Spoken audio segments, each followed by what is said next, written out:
Good morning, 5-9 gamers. How are you doing on this lovely Tuesday? I'm Alec Hunter. Purity, what's going on? I can't keep up that NPR shit for too long, so I apologize. Alright, guys. So, we're going to be playing some Mario Kart for the next about hour or so while we're waiting for the the second Xbox Bethesda showcase. Let me get this into chat. So if you guys want to play some Mario Kart, code is in chat currently. I'm just going to call you French Toast, because that's how I know you. You know that.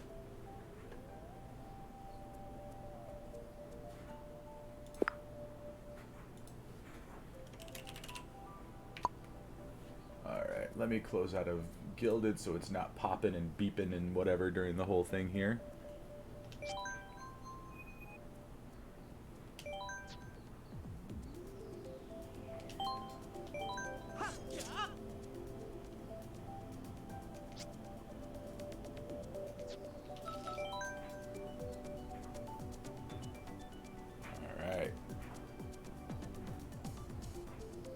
Finally managed to pull your first 200% leader in Ginyu.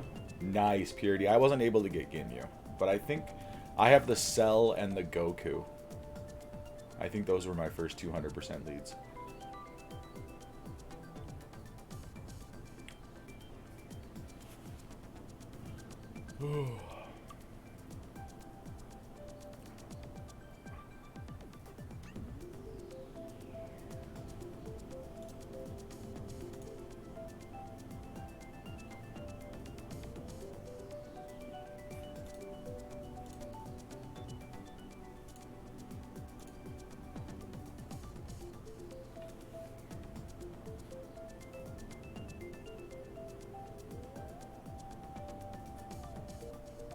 Yeah, I used to be really big into Dokkan, and I would go pretty deep on a lot of banners. Now, unless it's like Anniversary or, you know, Worldwide Celebration or Dragon Ball Heroes units, I only do like 3 multis on a banner at most. Usually it might be 1 or 2.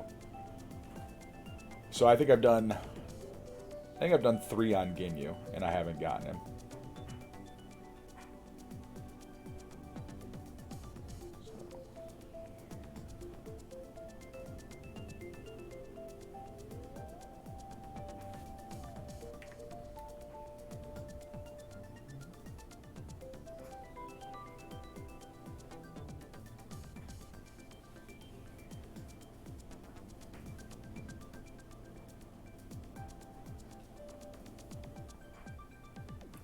Trying to think who I have gotten. It's a shame I don't have my external Elgato set up right now. I could put my Dokkan up on screen, but unfortunately I was not thinking ahead like that.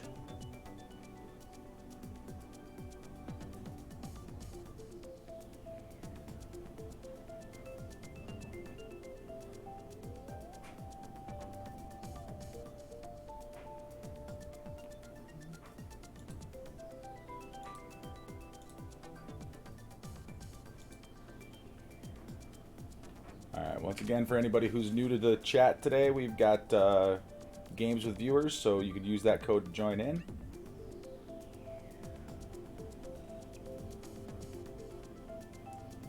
If we don't get something here in the next couple of minutes, I'll switch over to something else that's on my Switch. Twink, my dude, it's going.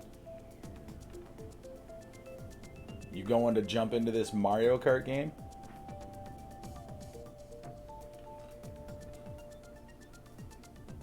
Oh, man. Yeah, I know, like, yeah, there's another Xbox showcase today. Yep, there's 2 of them. So, I believe this one's also 90 minutes long. So, Xbox and Bethesda had a lot of stuff to bring. So, maybe we'll see, what was that one? Avowed. Maybe we'll see Avowed today, because we didn't see that on Sunday. It's in an hour. It starts at, 1 p.m. Eastern.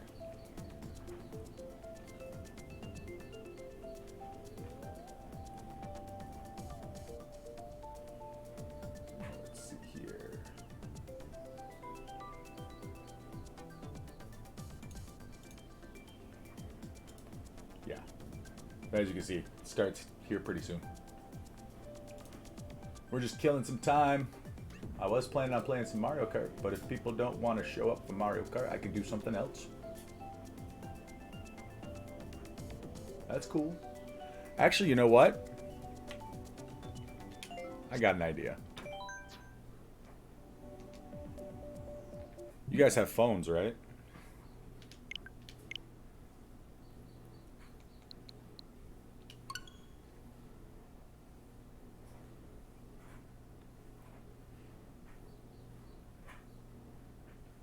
This might be a little loud.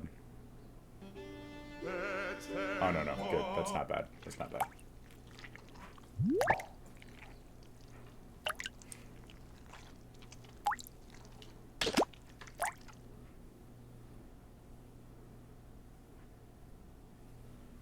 Yeah, let's do it. I mean, Trivia Murder Party is a pretty safe one to play on stream because there's no, like, weird answers you guys could put in. Not that I think you guys would, but, you know, gotta think of the brand. So, but Trivia Murder Party is usually a pretty good one. It's one of my favorite games. I better grab my phone so I can actually play.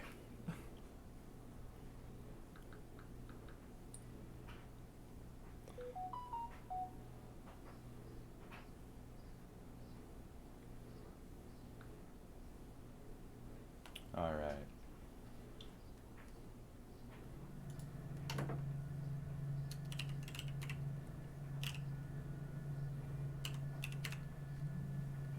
Alright guys, all you gotta do to join in the game is on any web browser.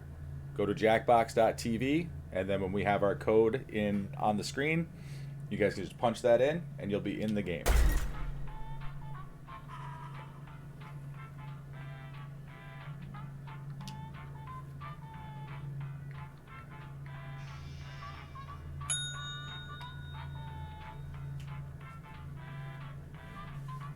So the code is RROQ.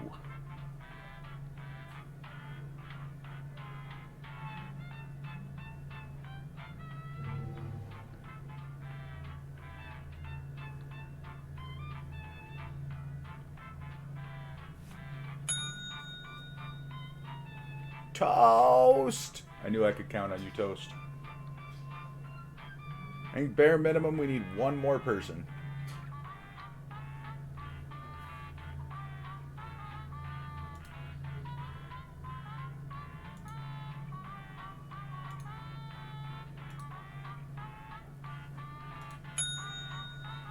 Purity, I knew I could count on you.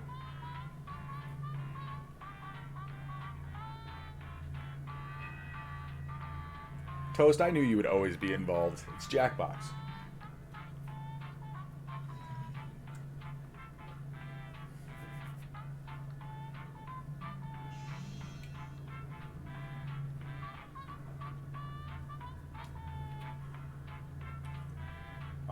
We'll go ahead and jump into this round. Now, if anybody else jumps in, obviously they can get into the audience and play along, and then we can always start up another round after this one for anybody who wants to jump in and play as part of the main game.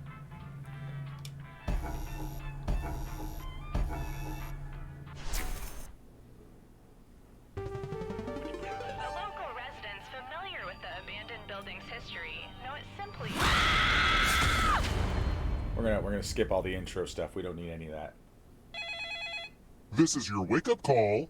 Prepare to die. Welcome to Trivia Murder Party. I flooded the roads myself to strand you here in a fight for your life. Only one of you will survive. Quick tip, it's easier to win if you cut all emotional attachments now. Alright, first question. In the game Battleship, how many hits does it take to sink the battleship? That's easy. Use your device to answer the question.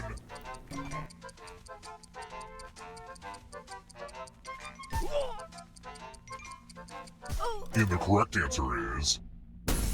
Who got the question right? The rest of you, time for consequences. I thought it was 5 for Battleship. No! Housekeeping! We're at room 105. Okay, this one is more of an experience. Some families hide their shame. We gift wrap them. Pick a box and keep what's inside. Avoid the ones with air holes. Avoid the ones with air holes.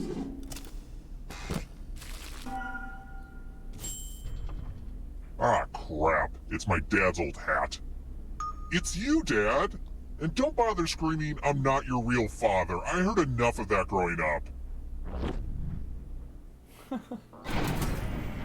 You're gonna see a lot of this elevator, so just get used to it.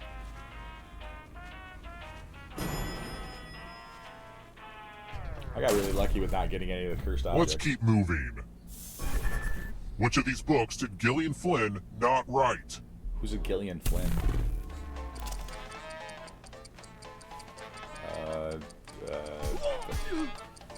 That sounds like a terrible book title. We're gonna go with that one. Yeah, I have no idea. Who picked this? There is a legit book called The rest Sharp of you. Objects. Are you kidding? And I Oh see my you in lord. there, Father. Follow me. That's a terrible title. Sharp Objects. Salutations! Welcome back to the killing room. Yay! I love using Cousin Aloysius's magic props. Pick a space in this man. box to hide yourself. When this was used in magic shows, there were safeguards inside to prevent injury, but don't worry, I took those out. It's not safe. There's no safe space. Of course, this magic trick does need some volunteers. Here's the fun part. You get a sword. On your device, choose a row or a column to run your sword. Mind freak! You're welcome to your opinion, King to Magic, Truth. you disappointed me again. Ooh, we got lucky.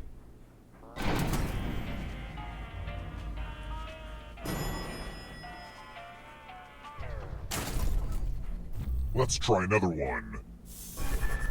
What is the con short for in con artist?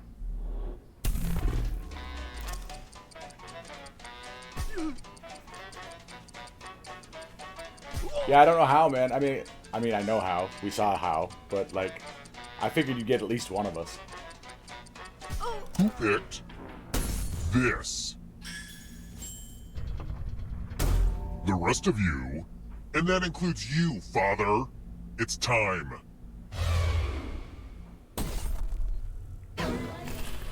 Ha ha! I see Let's what play you did with there, dice. smart Alec. Roll as much as you want to add to your score. I'll kill the player with the lowest score. But go over 21 and you die instead. And don't forget, if they roll a skull, that adds 1 to everyone's score. I guess I just spam the roll button, huh?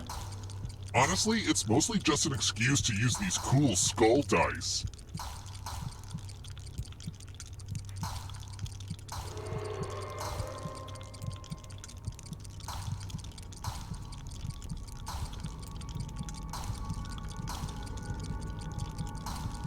It's your last chance to sneak a few extra rolls in.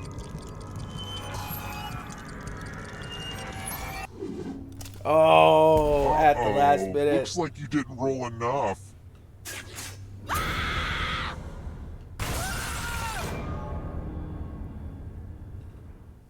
I didn't roll a single skull in there, I think. Surprise! Remember, dead players are still players, just more see-through. Keep playing and you just might steal someone else's life force and win the game.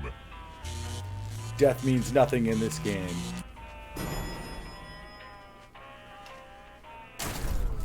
We're here. When one player is left alive, we'll go to the final round. Next question.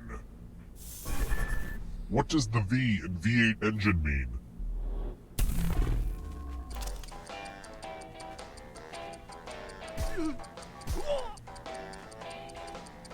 I'm not even a car guy. But I think I know this one.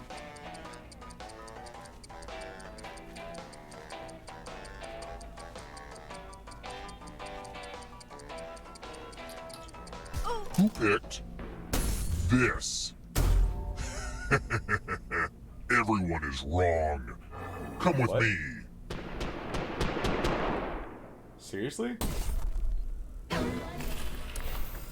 Ah, the lost art of letter writing. I'm going to dictate a message to you. Write down as much of what I say as you can. They will be typing too. And if they type better than you, you die. Okay, let me lean back in this chair and get my feet up. And we begin.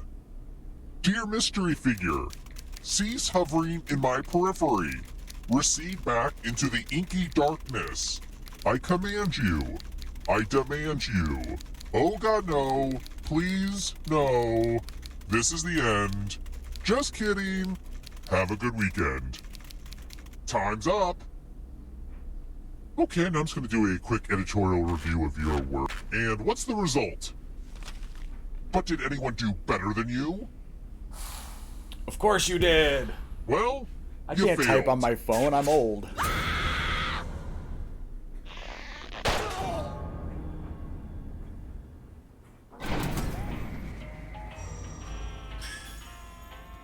Ah, crap, I killed everybody? I guess I'll bring one of you back. It's kind of arbitrary, but you had the most money. Anywho, the time has come.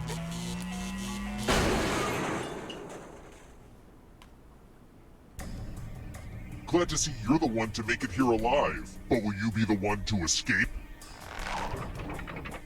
I'm going to give you a category. Group shapes. Tap each answer that fits the category and then press submit. Let's see the right answers. You advance one space for every correct answer. You're on your way to escaping. Oh, did I mention that all where the the game other gets a ghosts little get more to play exciting. too? If a Because ghost now catches it's up with you, like they will rapid steal fire your trivia. life force. Then they can escape and win the game. Here's everyone's next question. And ghosts get a third choice to help them catch up to you.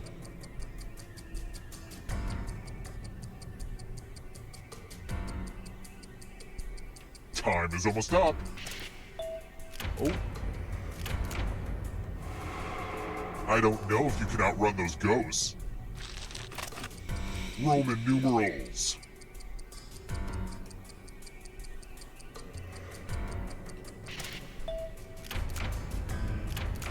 Not what I had in mind. Kama Sutra chapters.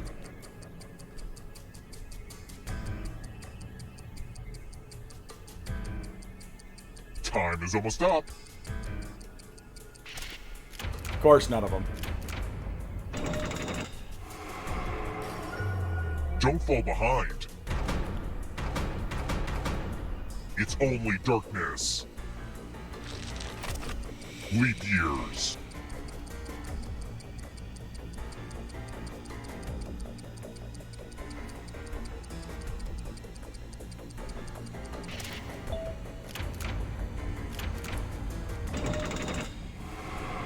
Don't look back because there's a ghost right there. Oh man, I'm gonna get you, Toast. Car engine parts.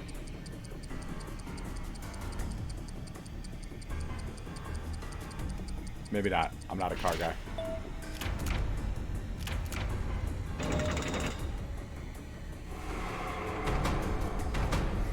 Here comes the next question. Lunchables.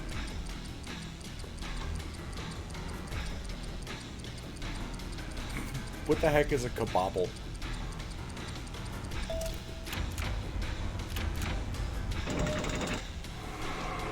Yikes, there's a ghost right behind you. Not really behind him anymore. Annette Funicello movies.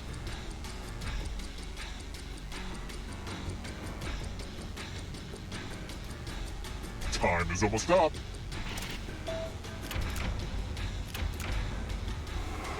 Yeah, being old pays off. You stole some yummy life force. Newspaper comic strips.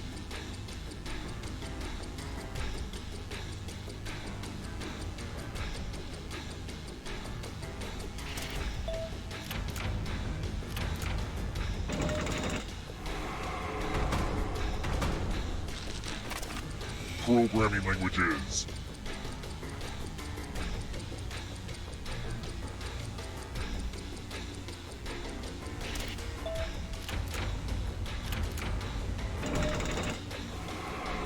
The end is near, but in a good way.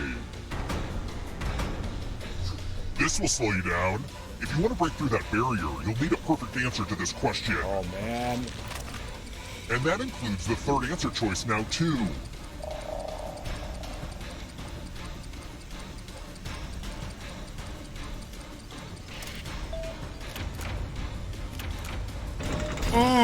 Kurosawa. Straight up though, that was a lucky guess. I knew Totoro wasn't, and I was just like, the other two probably are. So that was just a lucky guess on my part.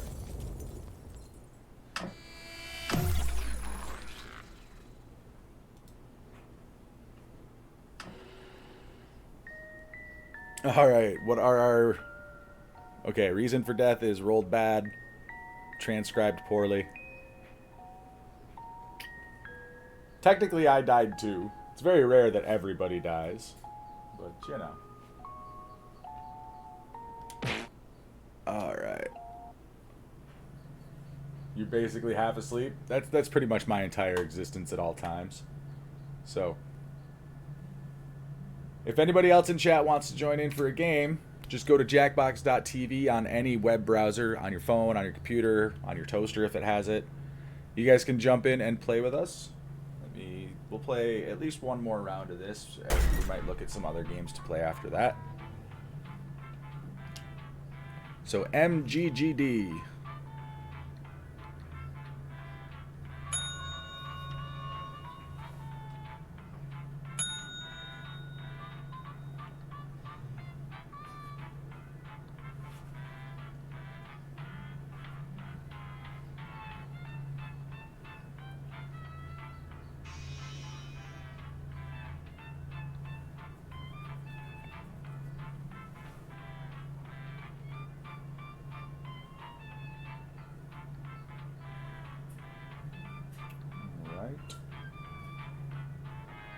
Just give it another minute or so, in case anybody else wants to join.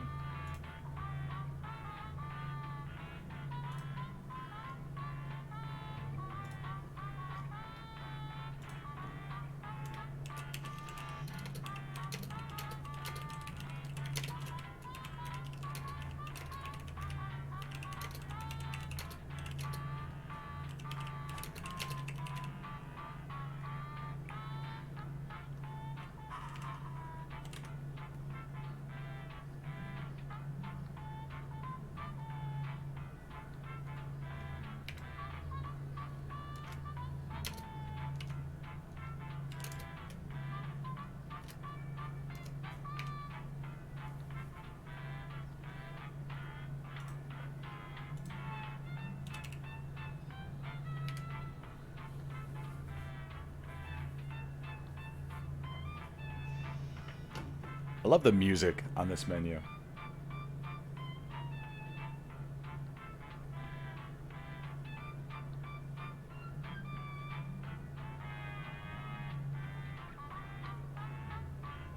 All right.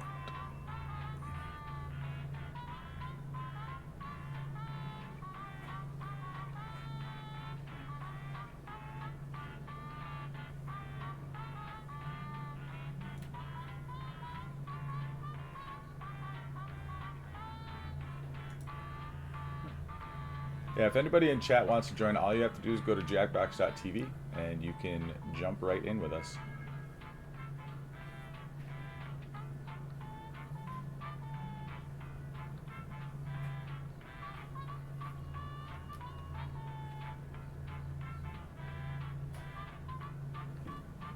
I think I hear one of my cats puking. I'll be right back.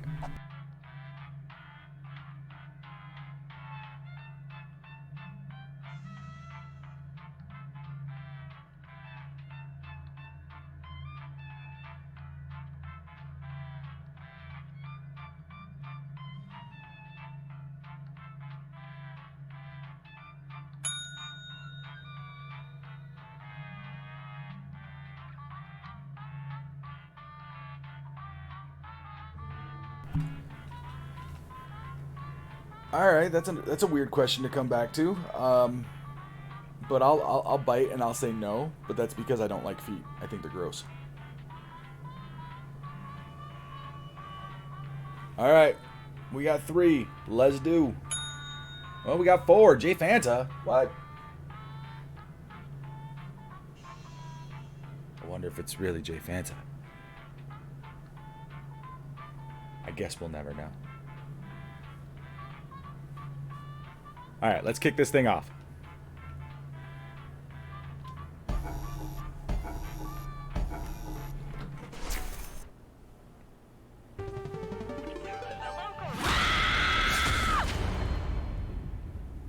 Every time I grab the controller, I'm like, I don't need the controller for this. I need my phone. This is your wake-up call. Prepare to die. Welcome to Trivia Murder Party. Death's in the air, and there's free coffee in the lobby. Only one of you will survive.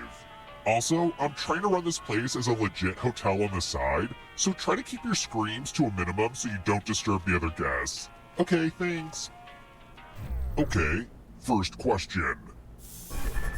Which state contains the geographic center of the contiguous United States? Use your device to answer the question.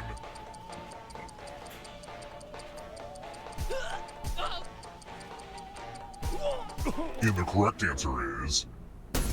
Oh! You got the question right. The rest of you...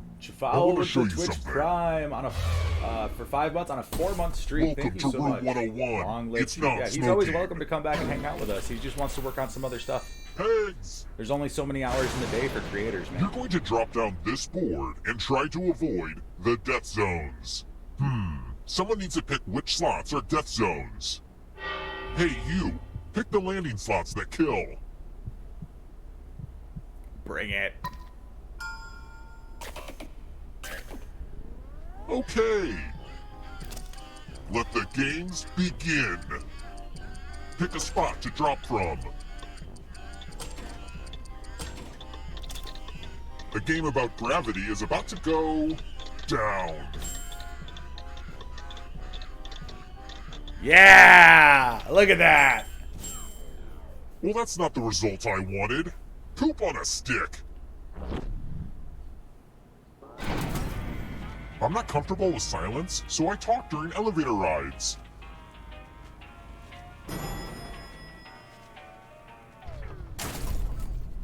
Let's keep moving. What event was honored by the first Google Doodle? Oh, jeez.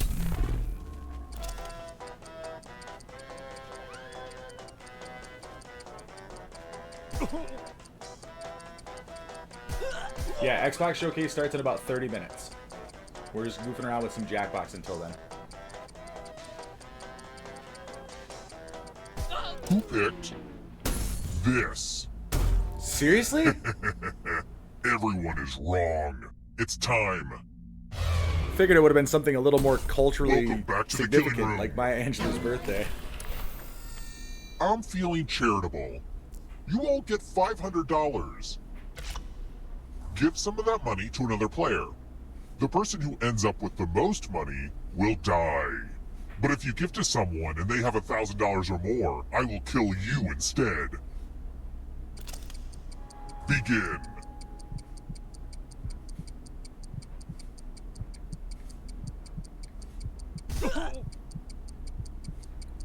It's an interesting, like, how much do you go for? Do you wager? Like, how much are you going to get? Time for a credit check. Oh, no.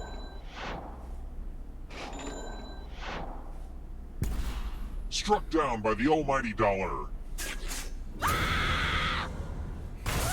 Man, that 250 right there. That's like the magic number. Don't worry. Dying doesn't mean you have to drop out.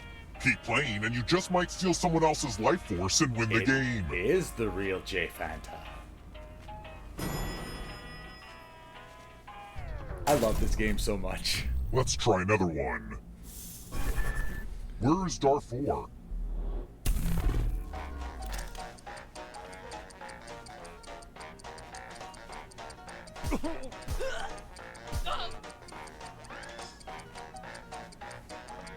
Who picked this?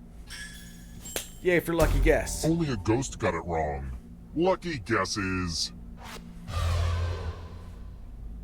Let's keep moving. What's a regatta?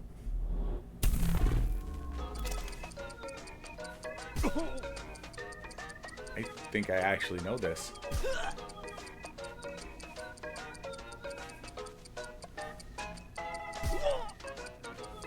Who picked this?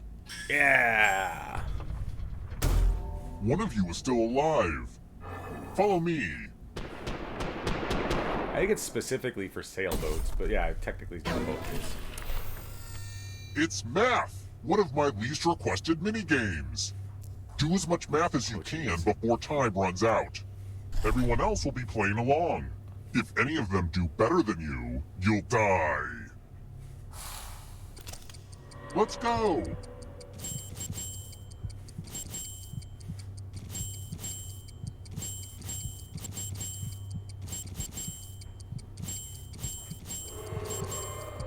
Huh, I thought this would have been more fun to watch.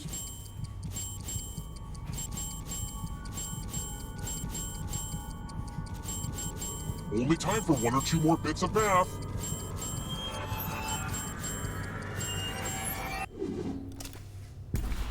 This is what they mean by aftermath. J Fanta by 1, dude. By 1! He's like, no. He's like, I'm not gonna be dead by myself anymore.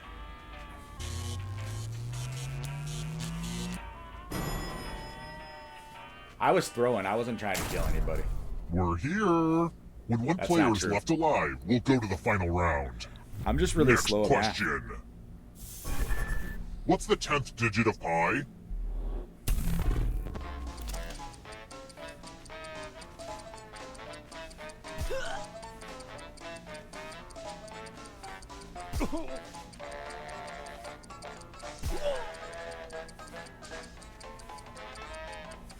Who picked this? Everyone is wrong. Time for I consequences. only know pi to like 3.14159 or something like that. More dice? Don't mind if I do. It's real simple. The player who rolls the highest will die. But we've got some help to make this more interesting. You have an extra die that you can give to whoever you want to.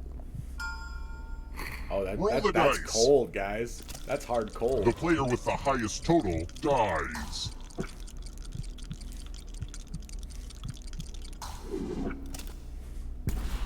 The dice don't lie.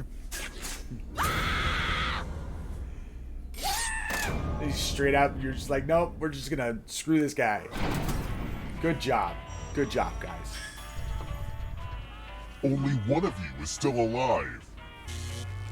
You know what that means.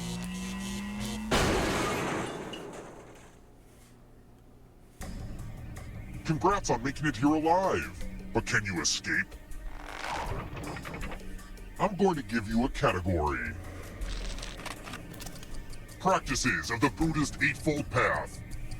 Tap each answer that fits the category. Let's see the right answers. You move forward 1 space for each correct answer. I'm not a Buddhist. I don't know. You're a little bit closer to escaping. Ah, but it's not just you. No, you play, If a ghost you play in catches you, time they'll steal together your on life this one at the force. same time. Then they can try to escape and win the game. Here's everyone's Oh, next you mean, question. yeah, I'm surprised you And guys ghosts didn't get throw a them at third me. choice to help them catch up to you.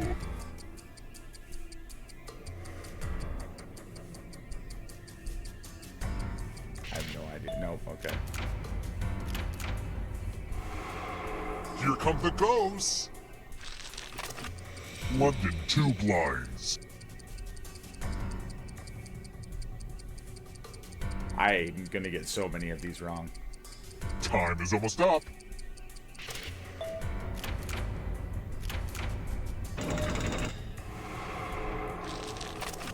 Kanye West albums.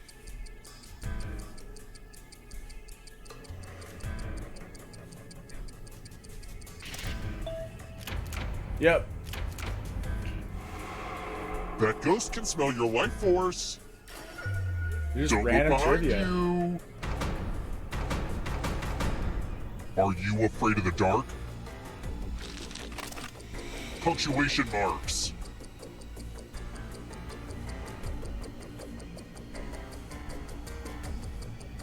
I know one of them.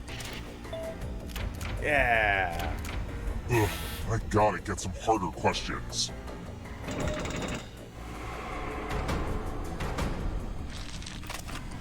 Movies about time travel.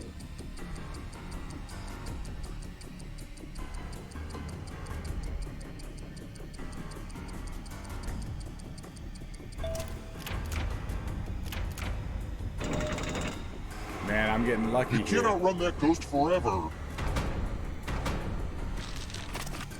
Countries with red, white, and blue flags.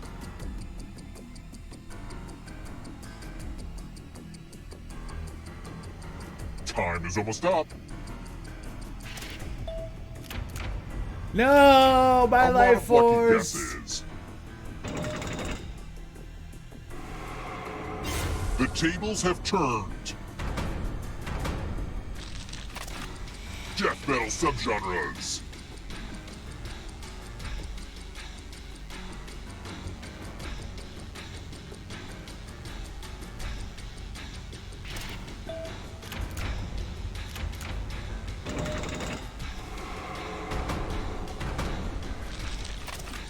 Primates.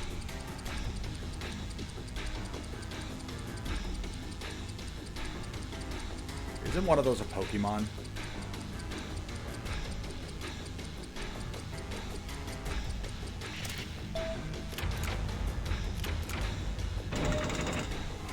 Oh yeah. Another life swap. Give me my life back. It's not over yet. You need a perfect answer for your final escape. And that includes the third answer choice now, too.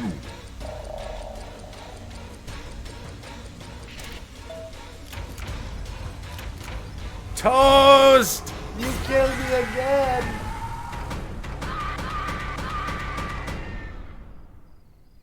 He's sad. It's a sad day.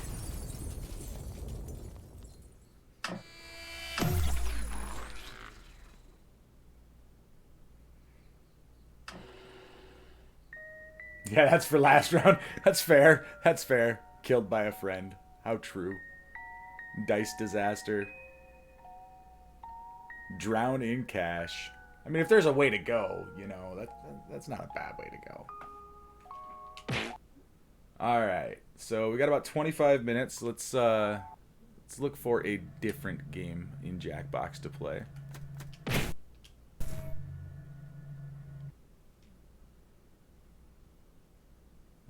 None of those ones.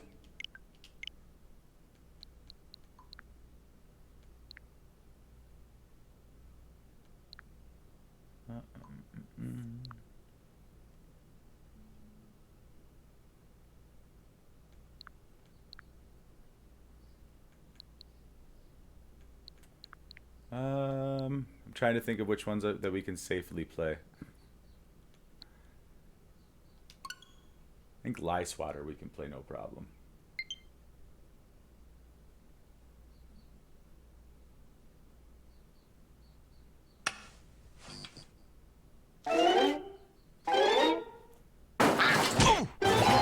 Well, Fibbage.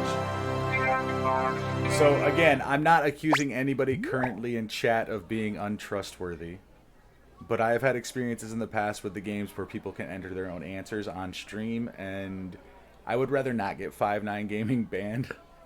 So, you know, that's why I'm trying to be like, which ones can we play safely?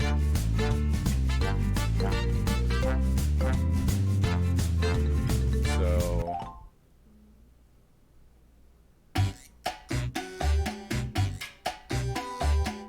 yeah, see, like this one you put in, and they could write bad things that would appear on screen.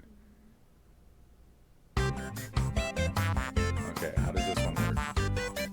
Okay, so yeah, this one we can have up to 100 players, so like there's really no limit. Basically, they bring up a little fact and you tell them whether it's a truth or a lie. This one should be pretty safe.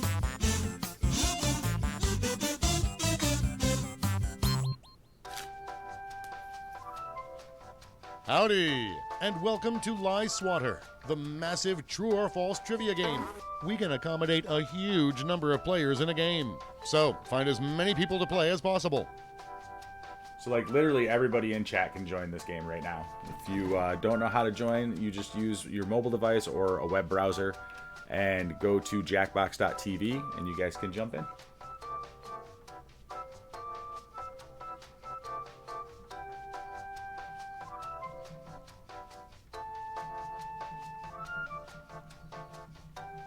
Doing good, Raj. How about you?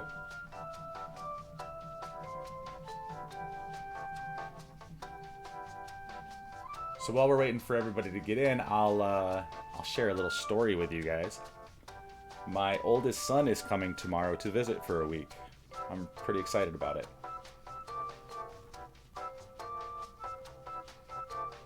I haven't seen him in a couple of years. It'll be nice. Is this what we call midlife crisis? No. Man, if like my midlife crisis was I hate working in the real world, so I'm gonna go join 5-9, I can't think of a better midlife crisis to have. Like honestly, some people go out and they'll like blow all their savings on a sports car or do stupid stuff, and me, if this is my midlife crisis, I will take it. I'm absolutely good for it. We got 4 people ready.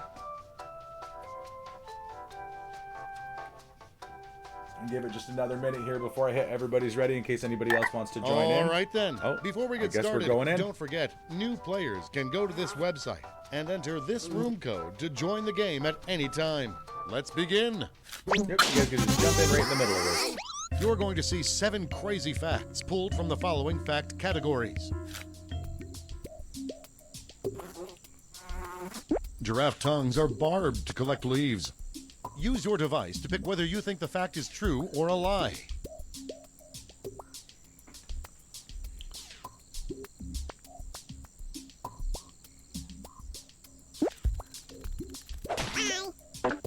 Oh no! Beer wasn't considered an alcoholic drink in Russia until 2011.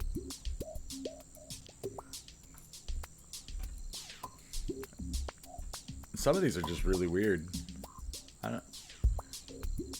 Not an alcoholic beverage, huh?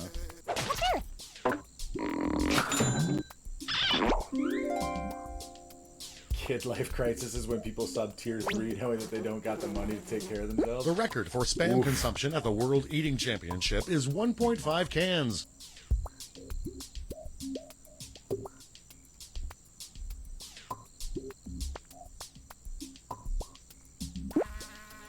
It's got to be more than that. The opalescent squid propels itself forward by burping.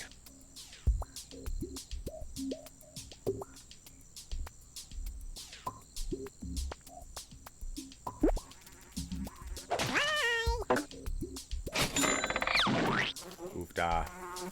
John Cleese paid $5,100 for a cab to Brussels after a volcanic eruption canceled his flight.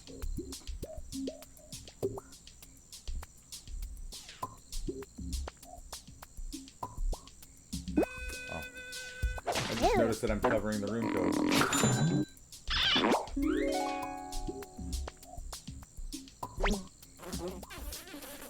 The term bee's knees was coined by the same guy who came up with cat's pajamas.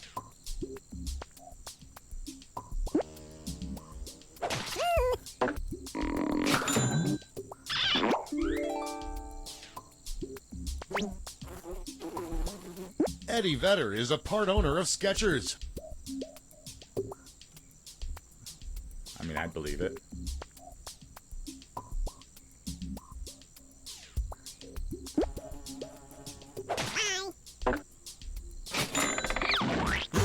If you have the 7TV app installed, down at the bottom of the chat window, there should be a little 7TV thing that you can click to see the different emotes that you can use. Here are your new fact categories.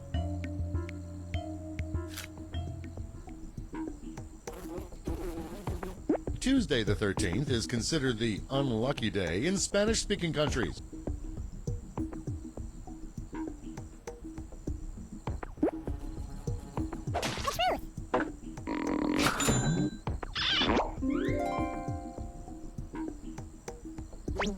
That's really weird. There's a French coin with a picture of Napoleon's penis on it. Okay, I absolutely believe that.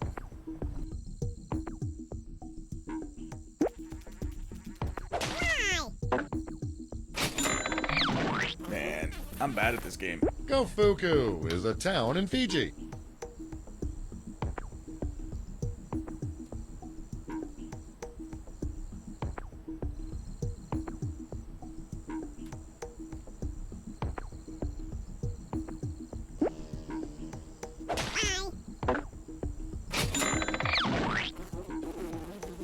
Sea cucumbers breathe through their butts.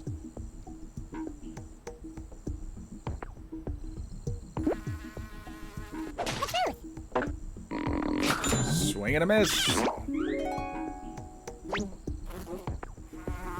Bob Ross claimed that every painting he did was of Ecuador.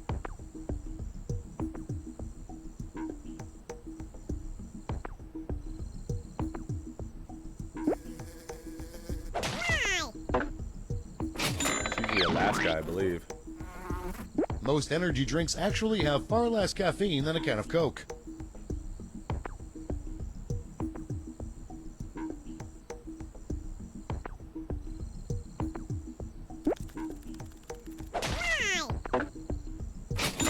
Actually, I had to think about that one. I actually got it right, though. Yay. 3 album covers feature the Hindenburg. One is Spice World.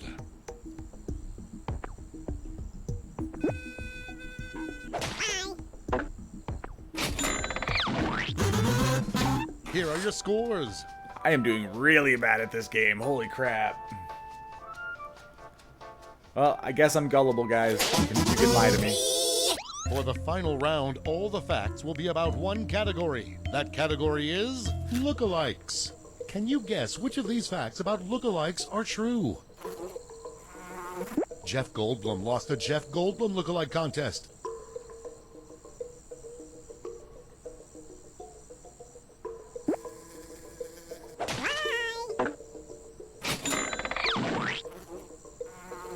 Michael Jackson lost a Michael Jackson lookalike contest. Yeah, the thing is, one of these is going to be true.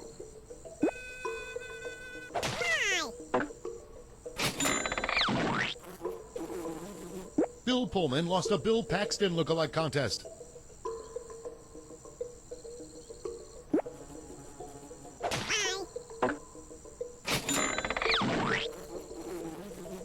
Dolly Parton lost a Dolly Parton lookalike contest.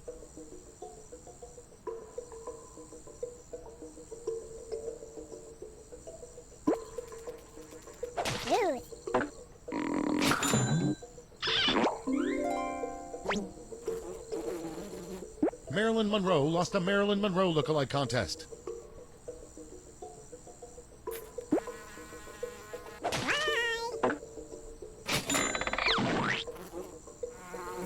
Charlie Chaplin lost a Charlie Chaplin lookalike contest.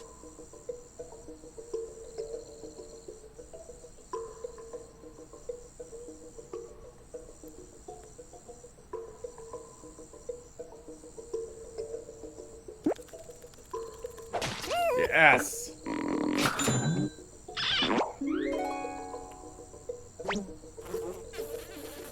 Miley Cyrus lost a Hannah Montana lookalike contest.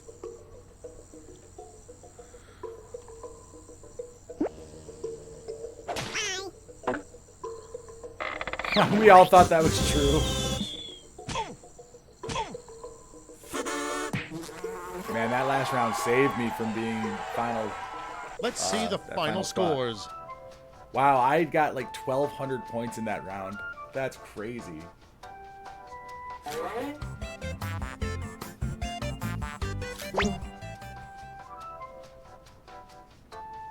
right.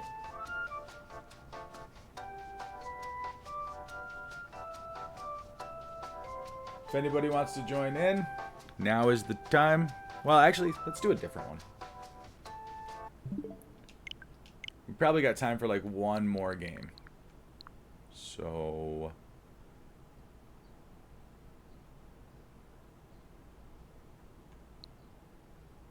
I think Quiplash might be safe. Let me double check here.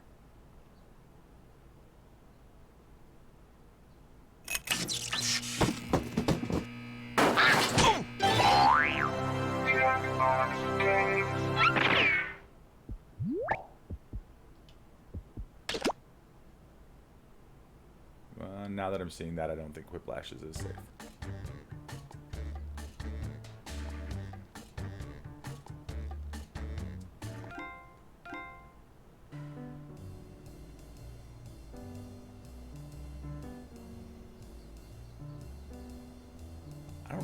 I don't know if I've ever...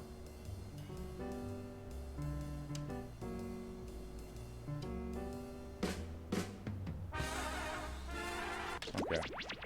Let's see.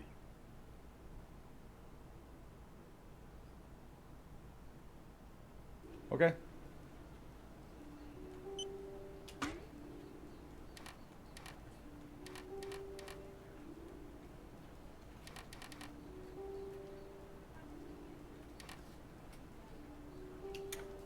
There we go. That should make it a little bit safer to play on stream.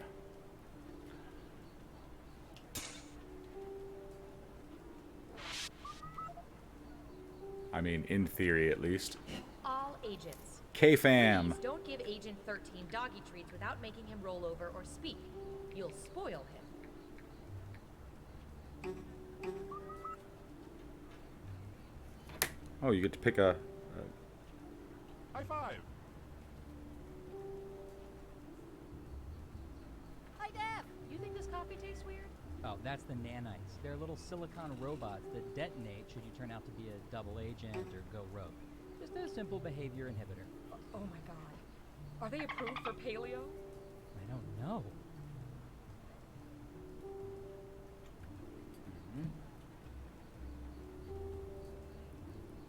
I'll give it another minute or so here.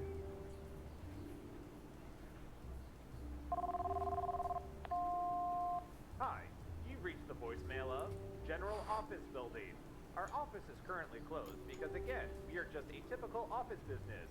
If you know your party's extension, enter it now and then explain to us how you got that intel. We only need to know for regular office reasons, nothing else.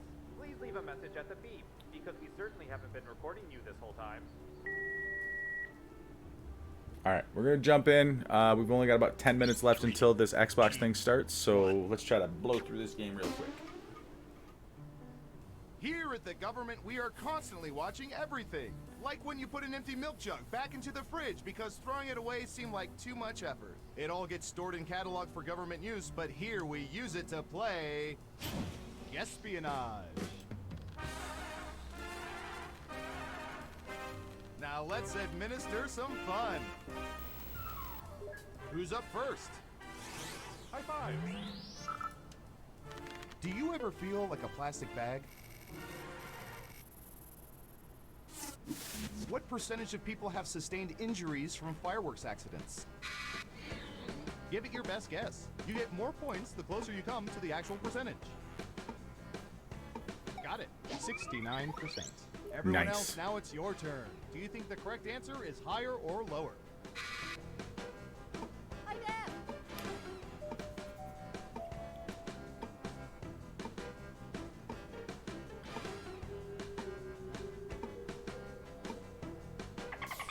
Lower across the board. And Surveil says... 14%! You weren't within 30%, so no points for you. All right, who said lower? Well done. You get points. Yay, points! Okay, this game seems pretty easy. Okay, who's up next? Hi, Dad. Ooh, I remember seeing good surveillance for this yesterday.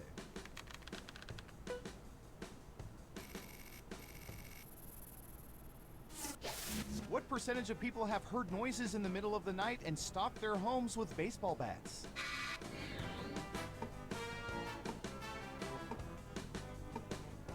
%. Everyone else, higher or lower? I mean, I don't honestly know. It's unanimous again. Okay, right answer is... Ooh, I was really close. Ooh, just a few percentage points off. Well done.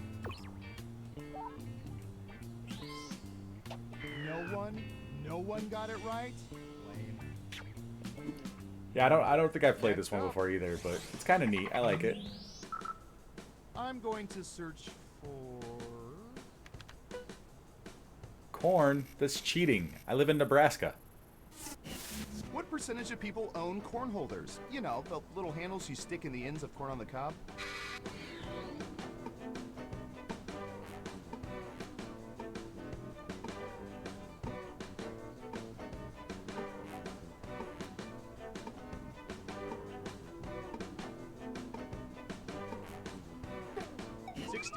%. Okay, higher or lower? Oh no. High five. I don't think that many And the people survey have it. says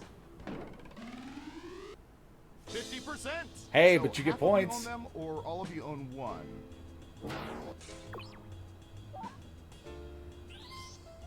Let's see who got it right. Nice job. I've got some points for you.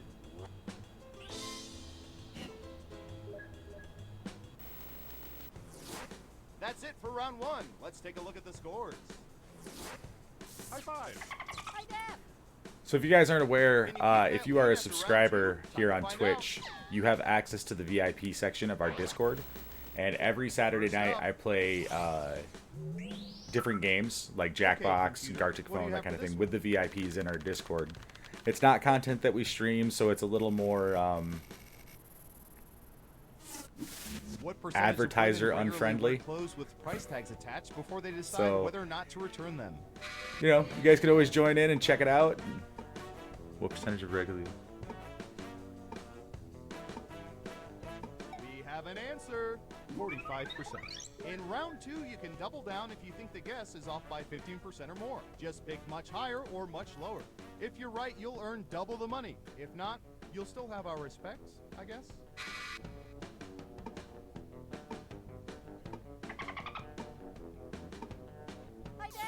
Looks like an even split.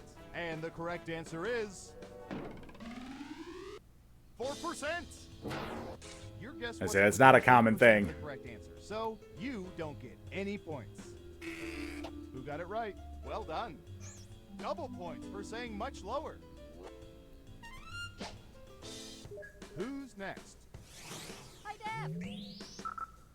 What should I search for in the old Surveillance Pro next? Ooh, I know.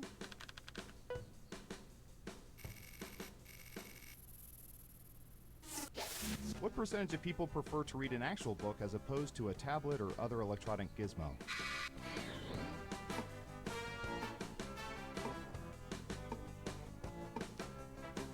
%. What do y'all think? Higher or lower?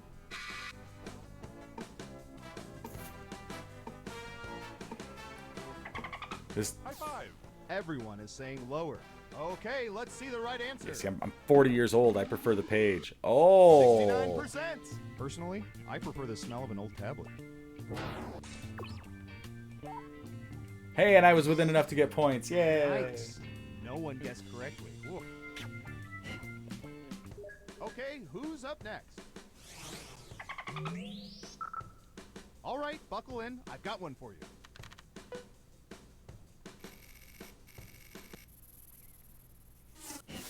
What percentage of people would rather come up with different usernames than different passwords?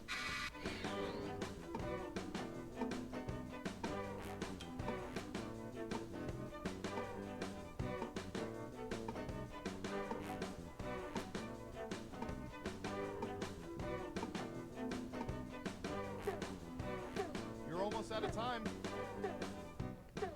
51%. What do y'all think? Higher or lower?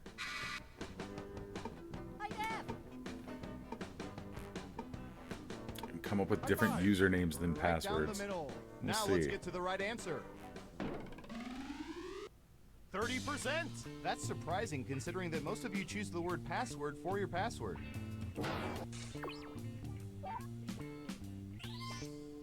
Let's see who got it right. Ooh, points for you.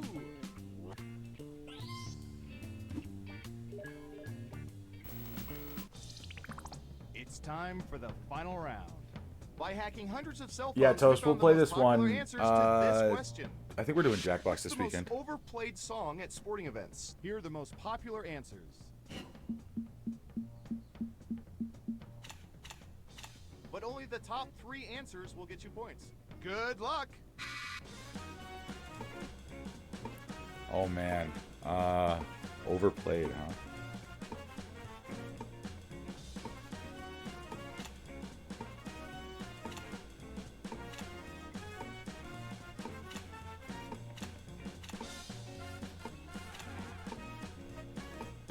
don't forget, you can pick 3 answers.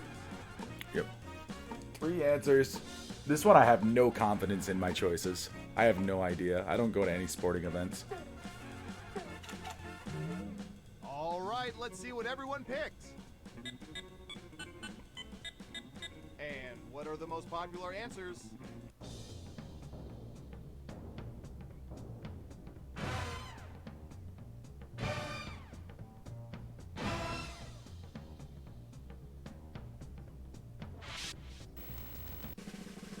Let's see I who's don't- the head honcho. High five. Wow, that was really close at the end. Wow, Good you really game, know guys. all our data, which means now we can never let you leave the facility. But great job. All right, let me get this switched over.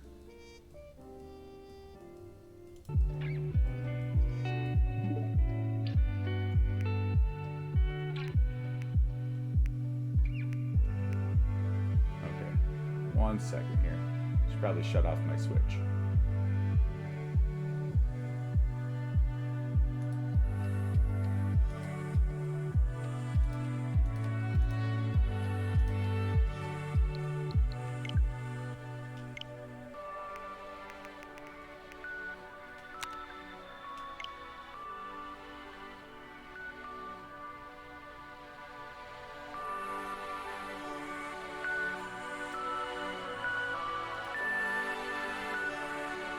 Where are the other 5-9 members? It's the middle of a Tuesday. A lot of them are at work, honestly. I'm one of the few people who's actually available during the day.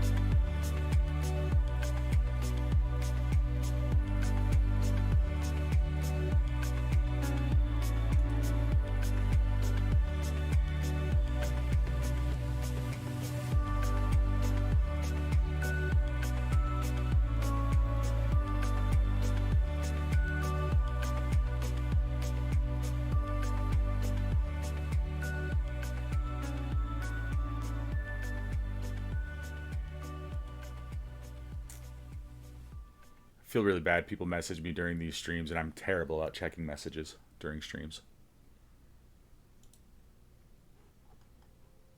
Hey, we are a small snippet of Squanch Games, and we are here to tell you how excited we are to be a part of the Microsoft Games Tell you how excited we are to be a part of the Microsoft Games Show Extended. Game Showcase Extended. You know, Game Showcase Showcase Extended. Extended. What's the need for the extended? Why add that extra word? It's like Is there one that's not extended? And that's why? we're getting nods. There is a not extended one. Okay. And that one's just called without the extended. So that's just called the X. There's the normal one. I know what this is. Yeah. Well, hey, look, we're happy to be a part of it nonetheless.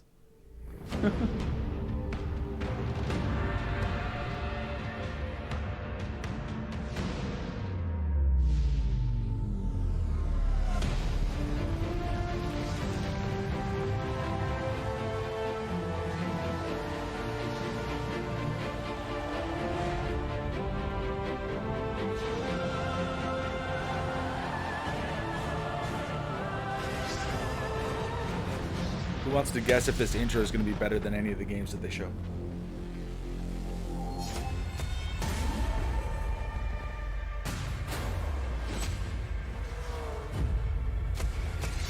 So this is like a recap of what we saw on Sunday.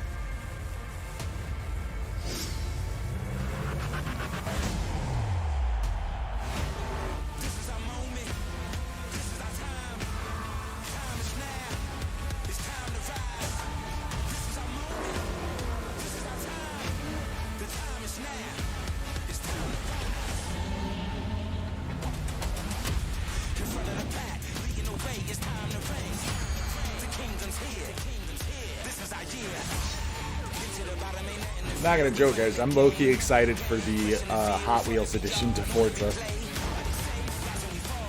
16 times the detail. You know, I'm actually really worried about Starfield because of the thousands of planets, thing. It really feels like another 16 times the detail moment or an it just works moment.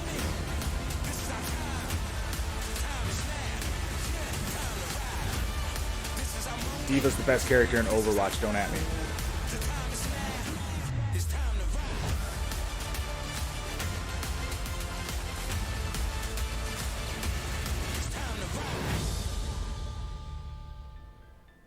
Welcome to Xbox Games Showcase Extended. I'm Aaron, this is Malik, and we have the honor of diving deeper into some of the most exciting and talked about announcements, as well as gameplay from the Xbox and Bethesda Games Showcase just 2 days ago. For the first time ever, the entire showcase was focused on games you can play over the next 12 months. That's right, Aaron. You saw world premiere gameplay from Redfall and Starfield, and today we've got Bethesda's own Pete Hines right here to tell us more. You'll hear from the renowned developers behind the brand new Xbox franchise, Our History Untold. Dive into Naraka Blade Point with our partners at NetEase Games, and so much more. But first, we begin with a special look at how our fans got to celebrate the Xbox and Bethesda Games Showcase with a message from our very own Phil Spencer.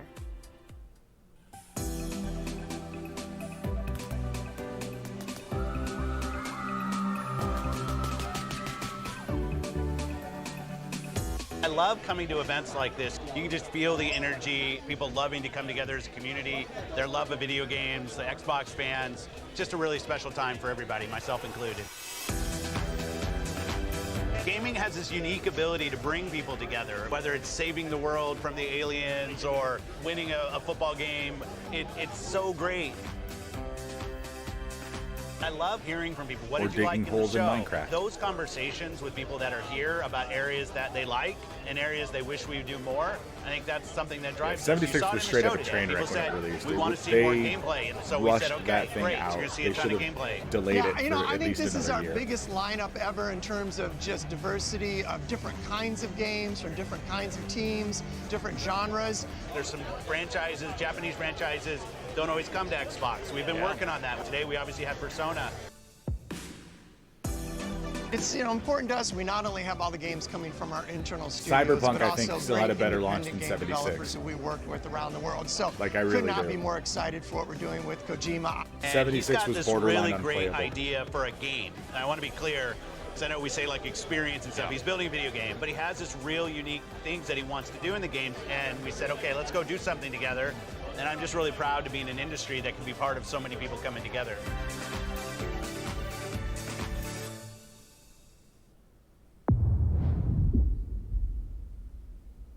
Console launch exclusive.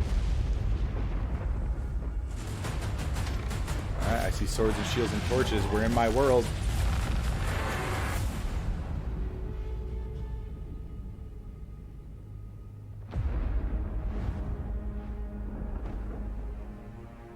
Xbox needs a new controller redesign. I'm still using I think a 360 controller for my PC.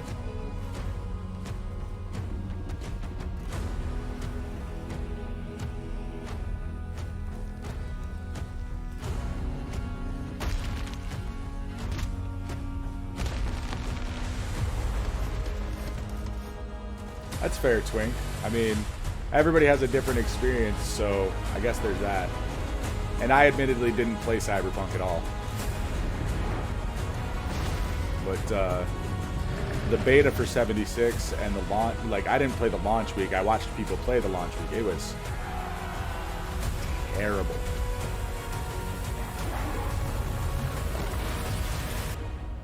But yeah, straight up crashing as soon as it boots up. I don't think very many people had that problem with 76.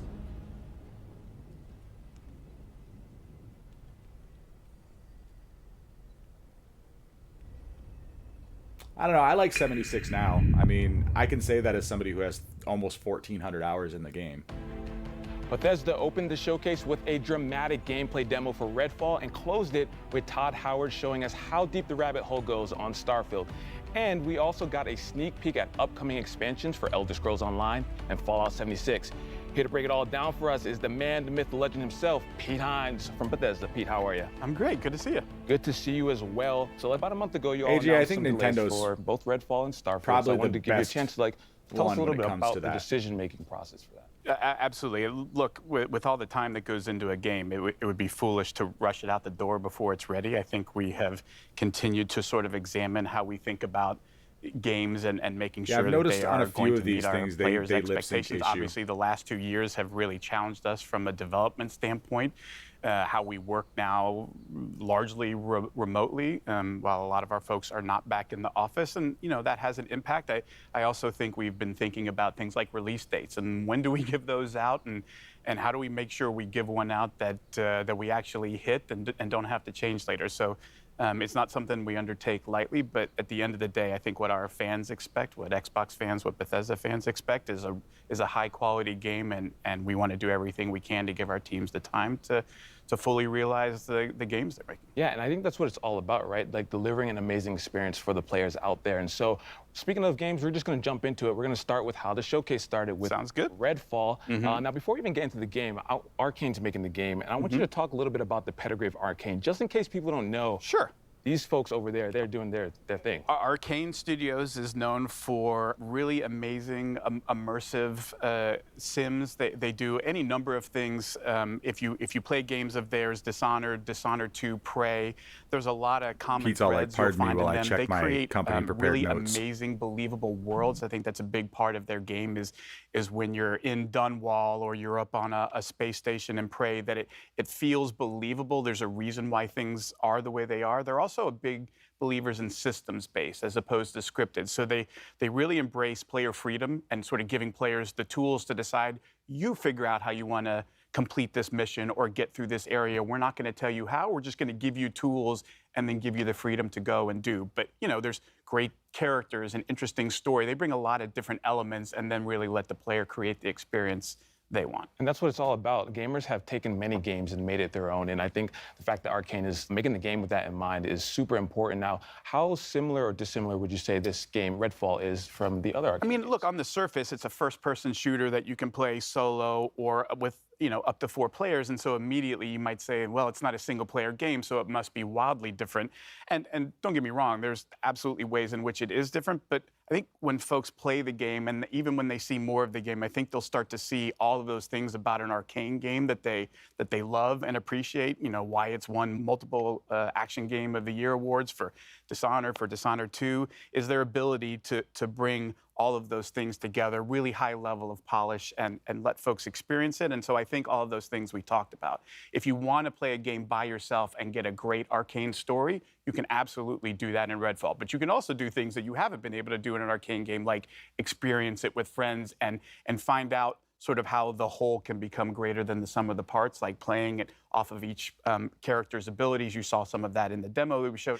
I think the more that people appreciate that, you almost are going to want to try and play Redfall a couple of different ways. You might want to play it by yourself a little bit, play it with others, and it's a game that allows you to do either or both of those things, however you see fit. I'm glad you talked about playing with friends, because I'm taking applications for friends to help me get through Redfall. Can I put my name on that list? I'm down to a little... It'd be an honor. Pete. Keep me on that list. All right, we need to go explore Redfall together. I'm excited. I can't wait for that. And so let's talk a little bit more about the game. Now, between the trailer that we saw last year at the reveal, as well as this one that we just saw, I feel like Redfall reminded players of other co-op shooters, like Left 4 Dead, for example. What makes Redfall unique? Again, it's one of those things, like if you watch just like combat footage, you might look at Left 4 Dead or Back 4 Blood or any of these things and go, oh, I see multiple characters facing a bunch of enemies, and so it's the same game. But I think that would be doing a disservice, that it's all of the things that take place in between the combat as well as the combat itself, sort of combining different skills and abilities in the way that you do, Layla dropping down an elevator using her powers that Jacob can use to get up top on a roof and provide cover. You have different characters who play roles really well, how you choose to use Brebone, the robot. All of those things come into, again, allowing the players not to say, here's a set of rules and you can only use, no, here's just some stuff that you can go off into this amazing sort of dynamic, ever-changing world and sort of experience and explore for yourself. And you come back the next day and it'll look and feel like a different experience, even though you're in the exact same part of the game. I think those are the kinds of things that Arcane does that really bring that sort of extra special element that makes their game so compelling. Yeah, compelling and fresh. So I'm excited for Redfall, and you said it here for everyone to see that we're going to be playing together. So I'm going to hold you to that. Absolutely. You got the proof. All right. Can't wait. Oh, awesome. All so right, let's you guys talk excited about for Redfall? I've got a poll now, up in chat right now. I want to talk about the team philosophy, because I hear that the team is actually banned from saying things like, now is the perfect time to play. My least favorite saying is there's never been a better time to play a game. Like, we all say that. Yes, games always get better. We know that. The thing that we love about where Elder Scrolls Online is going is their ability to continually refresh the experience for players, provide new experiences, like going to High Isle, a place they've never been in an Elder Scrolls Pete, game. why It can't does you a do lot that of for things 76, like bro? Story and intrigue. There's a lot of politics in High Isle, different factions Content drought. and the conflict that's going on there. And again, a way that you can jump in and play by yourself and experience it by yourself, even though it's an MMO. But the real special sauce of Elder Scrolls Online is our amazing community. They're so welcoming. They're so helpful. Twink, I If agree. you I need a think it's little gonna be bit a of help, blast if with you need a friends. lot of help, They're there for you. they're there for you to help explain, to make sure you have a fun experience. And honestly, like, that is such a huge part for an online game of creating an environment where anybody, no matter whether you just started playing or you've been playing for 8 years, can have a good experience no matter how you decide to engage with it. I love that you mentioned that. Community is as you mentioned, is such a huge part of any online game. And so for players who may not have played Elder Scrolls, who are, like you said, looking to jump in, to know that they have that community backing them, that's going to help them guide them in their journey is super exciting. So, but I want to talk about Fallout a little bit. Okay. Huge milestone recently, 25 years of Fallout.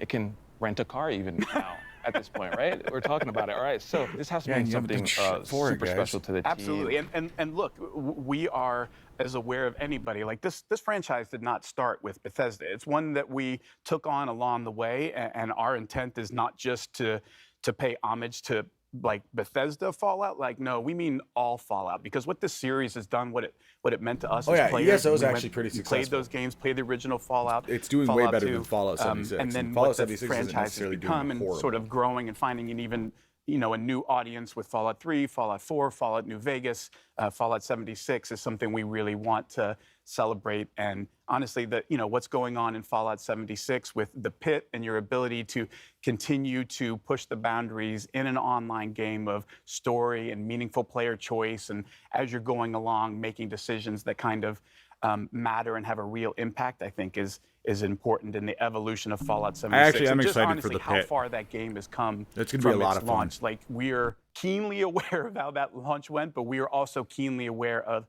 the incredible amount of effort and dedication from all of our teams across Bethesda to say, like, we believe in this thing, and we want to give the fans more of what they want and the kind of experiences that they want. And where Fallout 76 is now is truly remarkable when you go back and look at sort of where we were and how far we've come, and honestly, how much cool stuff is in store in the pit. It's going to be super fun. Excited to jump in, and again, that's one of those things that I'm sure you guys attribute to the community, giving that feedback. That 76 community, again, not just in the game, but what they do for each other, to support other folks in the community, what they have done to raise funds for worthwhile causes. Like, it's not just an amazing group of gamers, it's an amazing group of human beings, and honestly, one that we're honored Indeed, to if you have a interact with and be PC part of Game it. Pass, you I can love play that, it on Pete, there before you make me without cry, we're buying gonna it move again. on to Starfield, all right? Okay. All right, so let's talk about it. Starfield ended the show. I Or gotta Xbox say, Game watching Pass. the trailer, Like, if you have it on PC breathtaking. or Xbox, It's one you of can those play it. things from the different locations and just seeing the difference between that moon versus the populated city. Just amazing. The dog fighting, just everything was so awesome.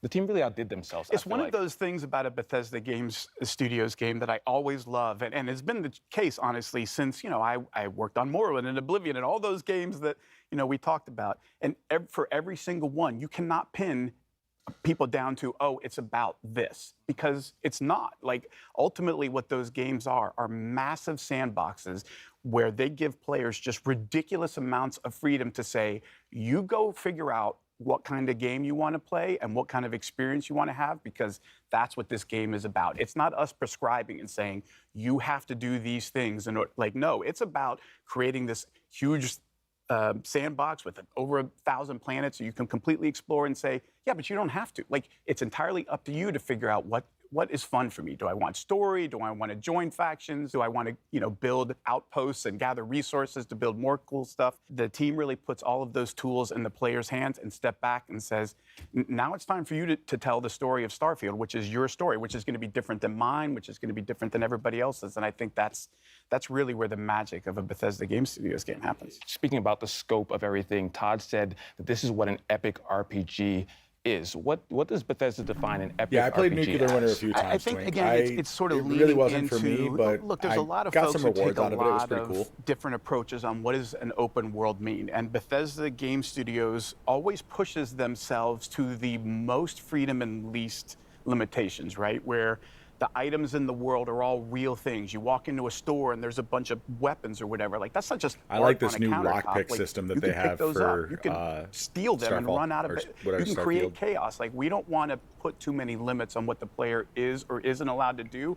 We love it when players say, I wonder what happens if, and then they try it. And then they get to see, like, oh my Lord, chaos ensued and it was insanity. Everybody was shooting at me. And like, that's, I think, the beauty of Bethesda Game Studios and the number of ways that they push for you to explore that, right? It's not just one, it's you could spend thousands of hours doing nothing but shipbuilding and like focus that as all you're about, and that's okay. But you could also be about exploring every planet and finding all of the good, and that's okay. Or you could just play the main story and be like, I want a kind of experience that I'm guided through so that I kind of get to see stuff, and I might stop here and there. Oh, there's a cool side quest that I got, but you know, I want something that sort of leads me through because I'm a little, you know, it can be a little daunting to say you can go do whatever I want. Like, ooh, I don't know what I should do. So some folks want a little bit of a guided path or to understand where the fun is, and no approach is wrong. Like for me, feels more that's engaging, epic because more it like a says mini game and we less aren't like putting a, any limits on what here, you just can move your or mouse can't around a little bit. do. We're going to set you loose and just sit back and watch the beauty that you create with your own stories and the way that you solve problems or choose to spend your time in this world we've created. I love that. And you know, what you said about, you know, those moments that maybe you experience that I don't, like those are some of the best moments if I think back to playing RPGs when I'm discussing with my friends, oh, did you see that? No, I didn't see that. Where did you see it? And having them go out and find it. So I think that's going to be one of those things. We talk about that a lot, that sort of water cooler moment. Exactly. Of like you come in the next day and you talk to everybody about what you did and you were like, wait, I did that quest, but I did this completely different thing. And you sort of start to appreciate all of the choices that you could have made. You didn't even realize were an option. Like, oh, I didn't even think about doing that. Like, oh yeah, I just ran in and stole his ship and shot all of his crew members and took off. Like, you can do that? Like, oh yeah, you can do anything. Like that, I think that is a special part of a Bethesda Game Studios game. And when we say epic RPG, we mean all of the stories, all of them. All right, you just gave me some ideas for stealing people's ships, so I appreciate that. That's going to be top on the list to do in Starfield. Now, we saw quite a bit of combat and action in the game. That seems to also be, in addition to exploring and everything, that seems to be another huge focus of the game. Absolutely. I mean, you know, look, if you look at a game like Skyrim, which, like, everybody's played Skyrim at this point, it can. Well, yeah, because you've released that on everything from consoles to PC to freaking toasters. Not. Like, if you're one of those folks that says, actually, I'm going to do the alchemy thing, and I just go off and pick flowers and make potions and like live another life in another world this way, then combat isn't part of it. But look, we know in an epic RPG, there's always bad people, they, you know, shooting at you. Sometimes you got to return fire, and there's a lot of fun to be had there. And so, you know, providing a lot of different skills that sort of determine how good you are in combat, combined with all the different weapons in the game, and then you layer in ship combat and all of these other things, it starts to sort of paint a picture of just how broad or how deep the rabbit hole goes. It's going to be so impressive. And you touched on it a little bit, and I want to talk about it because this was when I'm watching the video, the demo, what I saw, and it really caught my eye is around the ship. It's not just getting in the ship and that's your ship. There's so much behind it. Can you talk about it a little bit? Yeah, like every ship is customizable to the nth degree, and not just like cosmetically. I want my ship to look like this or look like that, though obviously that's totally a thing that you could do if all you care about is cosmetics. But it goes much deeper than that in terms of like what kind of shields you have, what kind of weapons you have, like what kind of ship are you building? What do you want it to be good at? What trade-offs are you willing to make or not? And then the other part of it is, of course, well, you can't just I like that there's trade-offs. Those aren't you can't just stack cheap. the best So of you have everything. to figure out, like, how am I going to do this? Where do I get the resources to build this stuff? What kind of, you know, skills do I need to level up to improve different parts of my ship beyond, you know, what I could do without those skills? So there's a lot of, again, choices in terms of you get to decide that, how much you want to put into that or not. Do you just want to give somebody money for the parts that you want? Do you want to build it? All of those things are sort of part of the fun of deciding how much do you want to interact with this and how do you want to interact with it. Absolutely. I mean, just as you mentioned, the scope, the level of player agency, something that I feel like is going to just make Starfield such a special experience. So talking about stealing between people's ships Redfall, and giving ESO, Fallout people money 76, for and stuff, unless they're talking Starfield, about just vendors and killing the NPCs. games. Yeah, we got a few games coming out. It's going to be so great. Pete, thank you so much for stopping by. Thanks for having me. Of course, Pete. Now, coming up, we'll hear from our friends around the world, including Squanch Games, Obsidian Entertainment, Playground Games, and of course, Xbox fans like you. But first, let's hear from the creators of one of the world's most popular Battle Royale games.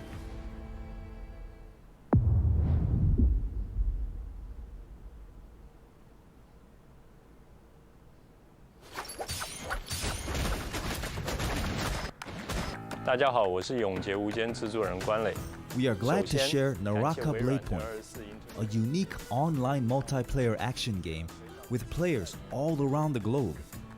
As a NetEase studio, 24 Entertainment is joining hands with Microsoft to bring Naraka Bladepoint to consoles for the first time. You could play the game on Xbox Series X and S, as well as Windows next week. We're also joining Xbox Game Pass, a platform with a huge player base and a vast, bright future. Naraka has been so well received on the PC platform. I am so grateful to the players for their love and support. As a competitive survival game incorporating a lot of action elements, Naraka features a range of characters with unique personalities. Each hero draws from different civilizations and cultures. Battles allow for a great degree of strategic play. You've got a wealth of melee and ranged weapons to choose from, and a vast map filled with interactive like I elements said previously, to explore. battle royales just aren't generally for me. Perhaps you'll engage your foes in really samurai good. combat, katanas at the ready, or maybe you'll use Persian assassin techniques visually, it and looks strike great. from afar. With your grappling hook, you can fly between temple walls and across bamboo forests with ease. Beyond solo endeavors, you can also party up with friends and use group tactics to flatten your foes. That's Naraka's underlying design philosophy, that you're unchained and have the freedom to choose how you play. Collect soul jades to change how you play, transform your katana strikes, and make your cannon a weapon of mass destruction. Each hero can be customized too, whether you want to rush into battle as a berserker warrior or cast fireballs as a sorcerer. The choice is yours. We can't forget to mention our unique face customization system too. You'll never need to worry about running into a doppelganger on the battlefield, because you're able to edit your hero's features to your heart's content. You can even recreate your favorite faces. As we approach Naraka's first launch anniversary, we're introducing a brand new weapon, the Twin Blades, releasing together with the Xbox and Game Pass editions. Twin Blades strike with the speed of a raging tempest and sweeping blows. We've seen similar weapons in other games, but here in Naraka, it comes with a style all its own. Charging up strikes is usually a high-risk, high-reward move. With the Twin Blades, you can charge up while moving and keep your momentum as you unleash a flurry of combos on foes. Since its release, Naraka Bladepoint has launched its own faction clash game mode with Omni's Nightmare and the thrilling limited-time mode Shadow Surge. There have been many casual modes to play as well, but our community has eagerly asked for a campaign mode. We're always listening to our player base, and we're happy to announce that the wait is over. Players will see the first chapter of our campaign mode. Form teams of 3 to take on new enemy types and massive bosses. Disarming a boss won't be as easy as disarming another player though. PvP and campaign mode are two entirely different games. Further campaign chapters are also in the works, so we're eager to hear any feedback you have for us. We are also working on an Xbox One version and hope to see more players join Naraka later this year. Naraka is launching on Xbox Series X and S and Windows Store on June 23rd, and it's included with Game Pass at launch day. Now's your chance to dive into the world of Naraka Bladepoint. 快来体验我生无拘吧！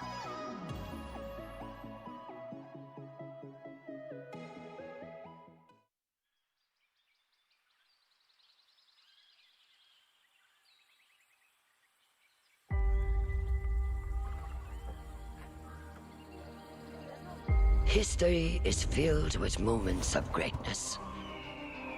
Some well-known, some lost to time. But what about the history that could have been if you were its architect? How would you reshape the world? What new stories would you tell? And when your people speak, would you listen? How would you lead them in this new world?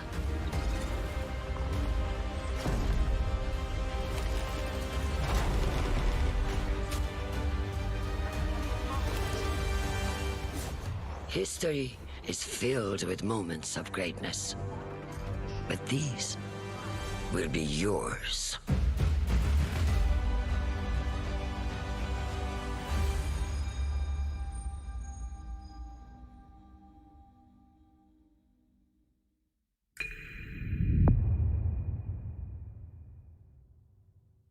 I'm excited to welcome our friends from Oxide Games for a closer look at their historical grand strategy game for PC called Aura: History Untold. Dan, Michelle, thank you two for joining us today. Thank you for having us. And on behalf of the entire studio, we are really excited to be here and finally be able to talk about Aura. I mean, we all are excited too. You just had the world premiere 2 days ago for Aura. And I have to say, I'm a really, really big history fan. I love me some history, so I've been looking forward to talking to you two about this. Now, we all know this is not your first strategy game, but the vision behind Aura is so ambitious. So tell us more about it. And also for those who are new to Oxide Games, we would love to hear more about the studio as well. So Oxide Games was founded 9.5 years ago in my basement, actually, from the development leads of Civilization V. And our goal is to push strategy games to the next level. And what's really great about working on a new IP is that you don't have kind of these previous expectations that a sequel would have. And so the sky really was the limit, and we got to really take the genre to a new space. And we really hope that not only will fans of strategy games like this, but people who've never played a strategy game before will find something they love as well. You're absolutely taking it to the next level. I think I saw like a drone was in like the 18th century or something like that. It's very, very fascinating. And I think that like, if you're someone who really enjoys history, it's bringing like all the worlds together, all the periods of time together. And that's a grand vision in itself. So how does the vision of Aura impact the player experience within the game? So one of the kind of big things we wanted to do with Aura was really explore how to make the game less about finding that optimal strategy, that optimal path, and really bring in ways to make it more meaningful to the player, make it unique to themselves. So what are different kinds of choices we can bring to the player so that when you play, it's different than when I play, and yet we can both be competitive together? How can we do things to really impact agency and expression and really let you express your values and your play styles through the different mechanics in the product? And Dan, what about you? How does the vision impact the overall experience? So one of the big things that we've been working on is what we call the living world. We wanted the expression of the game to manifest itself in a way that felt authentic and cool. So we've spent a lot of effort on making sure that the choices that you make are expressed in a visual way. And so you're going to see your citizens doing things that reflect the choices that you've made. And this is actually really challenging. So one of the goals when we founded Oxide was to not have to tell the designers, no, you can't do that thing. And so the game is obviously huge. It's just massive. And so it's a very large technological constraint from doing something like that. But we have our own proprietary engine that allows us to really bring this alternate Earth to life. I think that's the beauty, right? Because in history, the great thing about learning history is that you learn about culture, you learn about stories, you learn about things that are probably brand new to your eyes. But the way that Aura helps you remix, reimagine, and rewrite history is a beautiful sight to see. And I'm excited to get my hands on it, and I'm sure everyone else is who's watching. So let us know, where can we learn more about it, and when can we get our hands on it? Because I need it today. So if you head over to the website, you can sign up for the Insider program, which will give you a chance to join the technical alpha and play the game later this summer, which is super exciting because we've been playing it, all the time, and so now you'll have a chance to play. Dan, Michelle, thank you two so much for giving us the lowdown on Aura. Really appreciate it. Thanks for having us. Grounded is finally leaving early access I think I'm actually and kind moving of excited into full for that release with a highly anticipated story mode. Here's Adam Brennicke and Eric Dorabella from Obsidian Entertainment to tell us more.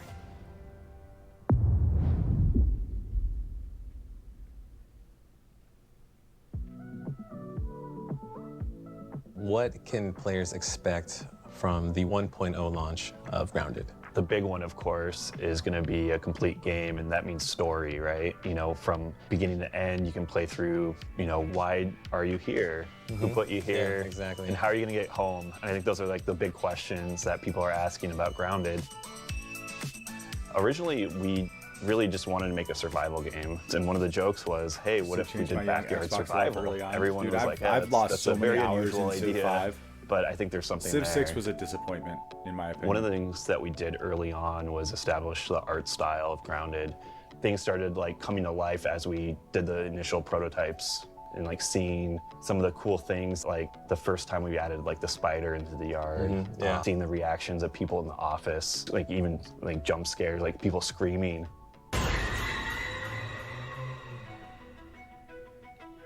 The team is very small. It's the smallest team I've ever worked on at Obsidian. I wanted everyone to be able to participate on the design side of things. So I said everyone is a designer on the team.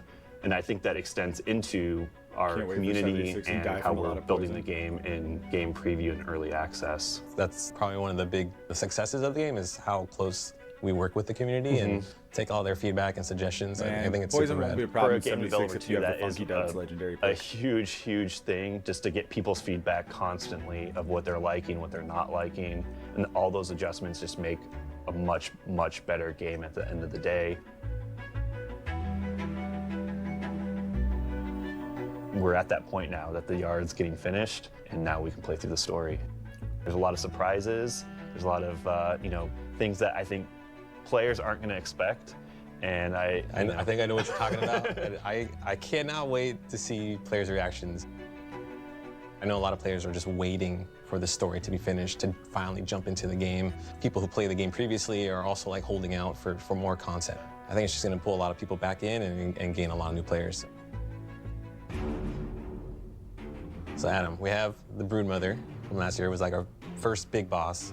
And then we came out with a bunch of mini bosses like Termite King and the Assistant Manager. But in this trailer, we're showing players the Mantis. What can they expect from this? So we're super excited to finally show off the Mantis. I know that's been a big ask from players that they want to see a praying mantis in the game. They've been asking for this for a long time. Do we have anything else that the players can get excited about? You know, the mantis is just a little tease of one of the new boss fights, but there's more to come, right? Like potentially many boss fights that we have planned for the full release of Grounded.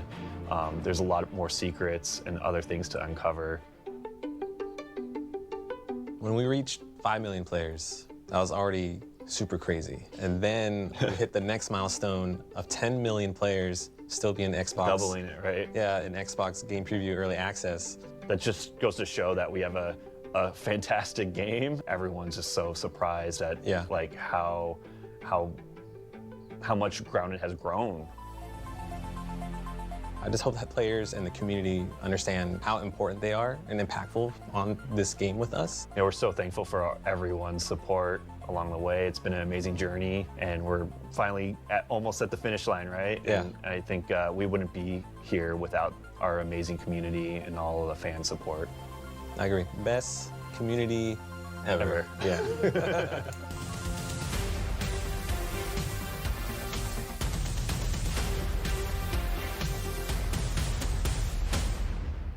Yeah, I'll probably pick up my Game Pass here for a little while and try some of these games. Grounded. So I got a call from my good friend York Newman, the head of Microsoft Flight Simulator.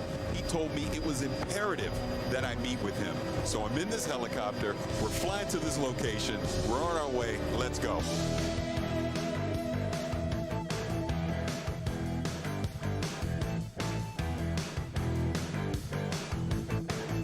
How did you get airspace clearance for DC?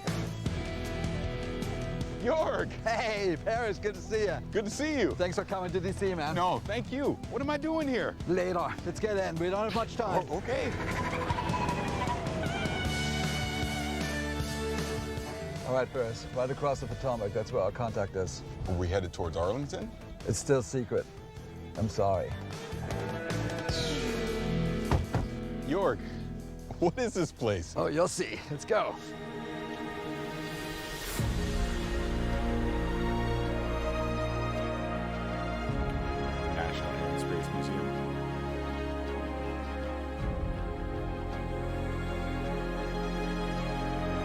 so cool. Wow, look at this place. Nick, how's it going? Hello.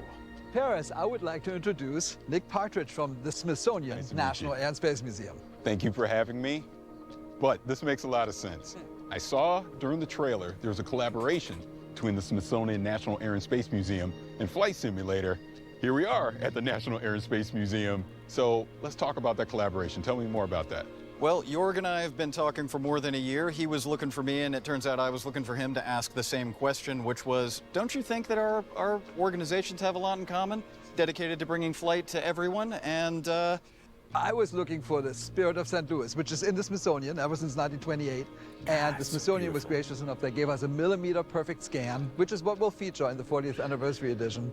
But as Nick and I kept talking, it was very clear, you know, the world's foremost museum for air and space, the Smithsonian. Yeah.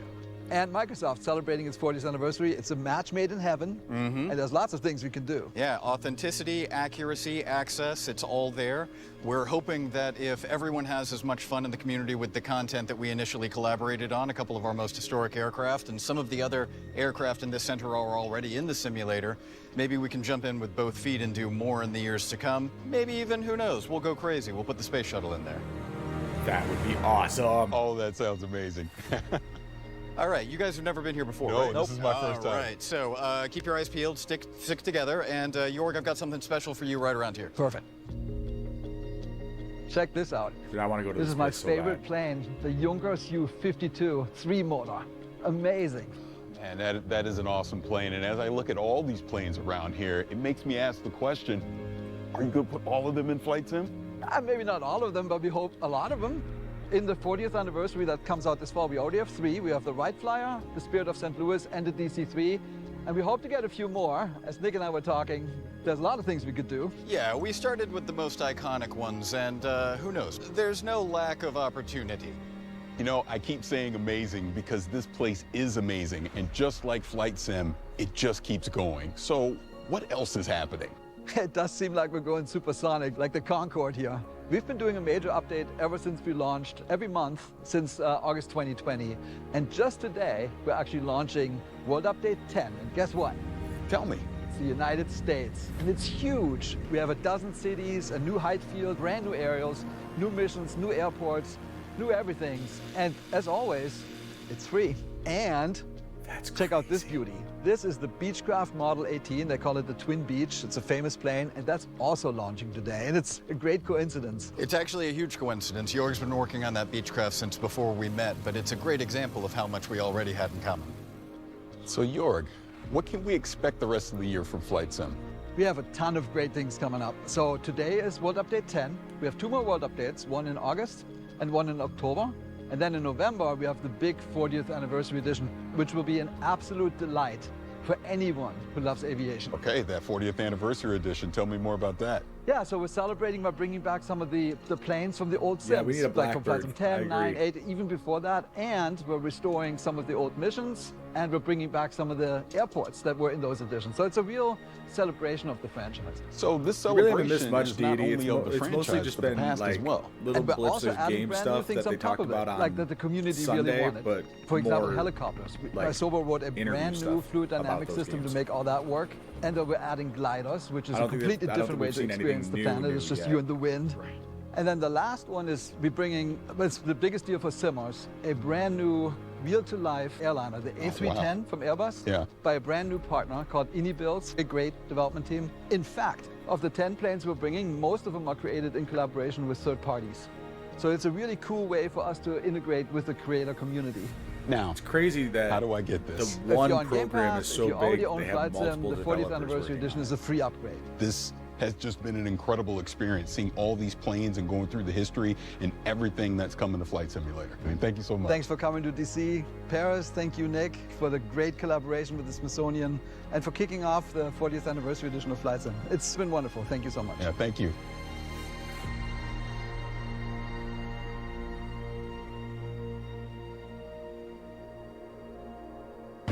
Oh yeah, you should definitely be working on that Flight Sim. Today if you was a haven't, good man. day. I hear it's really now- realistic. I have a need for speed. I'm headed to the danger zone, baby. Top Gun Maverick expansion. Nice.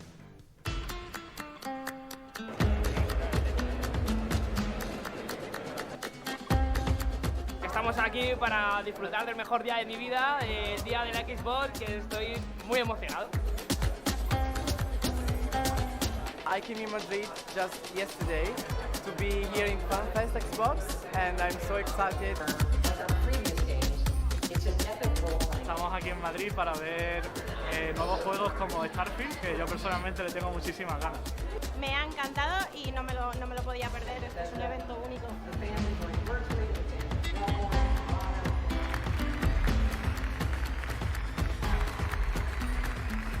Why gaming? Just a passion. Son experiencias únicas. Me ofrecen algo que no encuentro en otro lado.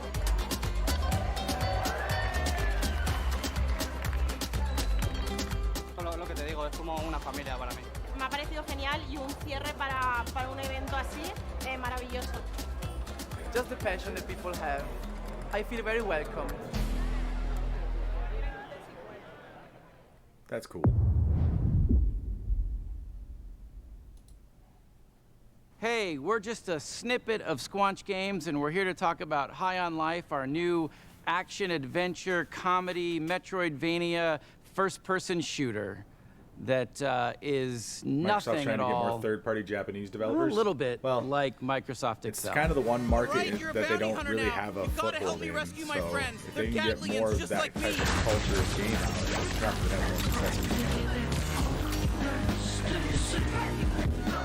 them. That's our game, High on Life. Pretty insane. There's a lot to talk about. Let's dive in. So Justin, you're typically known for working in animation.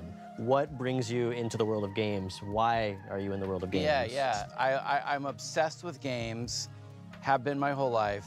Always had ideas, always had, things I would love to make, but just never thought I could ever step into that arena because I lack all the skills needed. You don't know how games work. Other than like creative direction, creative ideas, like other than that, I lack all the skills to execute. But that's why, that's part of why you want to start Squanch, right? Is like to be able to have an idea like that and let it grow to something amazing. And to be able to be creatively free. I wanted to make games that I wanted to play. And that was sort of the spark that just lit the fire of Squanch Games. And then we shipped Trover and we shipped Accounting Plus, and now we're on this absolutely dream game. This is like our real legit swing at like a proper, we're indie, but like this is like our AAA, or is it triple I for indie? Yeah. We're triple I. Yeah. This is a triple I game. So the story of our game mostly follows like Earth being invaded by this evil criminal cartel of aliens who come in and kidnap humans and start selling them on the black market like they're drugs. And you're the one human who has to team up with a talking gun and stop them. And when you select a cartel leader that you're gonna go after, like, it opens the portal door to that world that they're in. Eric, can you tell us a little bit about the worlds of the game, the art style of the game, the visuals? Yeah. So we spent a lot of time kind of constructing and creating these awesome alien worlds. Myself and Mikey Spano, who is our art director, him and I worked like visually a ton the world on design looks the sort good of art from what direction we've of the game. seen. He really kind of I think landed the talking in this space, alien which gun was is kind of weird. Blade Runner meets the Muppets. So we're trying to capture that feeling with all of our characters, especially our aliens. And then each world is its own kind of unique flavor, right? I think some of the ideas came from very kind of core thoughts. Like we want to have an awesome alien, like drug-dense spa on an asteroid. And yeah, what makes me really excited is the sort of really clear and like it's almost deceivingly simple narrative, right? Save the Earth, humans or drugs, talking guns. Ta-da. So Alec, who are the guns? What's their deal? The guns are these talking alien Gatlians. They're all shaped somewhat like a gun you'd find on Earth, but they've evolved to be just gun-like in their own way. And so this race of Gatlians each has their own unique personality, their unique set of abilities, and you're gonna be rescuing them from this evil alien cartel, and together, you gotta stop the bad guys. And get more Gatlians. Yeah, collect more Gatlians. Yeah, a lot of players are gonna have very different experiences depending on what gun they favor.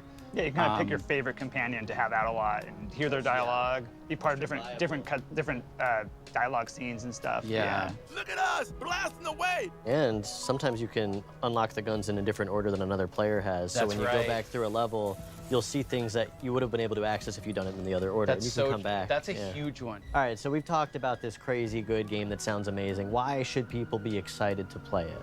As a studio, we are attempting to bring A-level adult comedy into video games. Something I love about Squanch is we would put a lot of effort into things that a lot of other studios wouldn't even bother with, like a single small joke that 5 players might find. Well, okay, now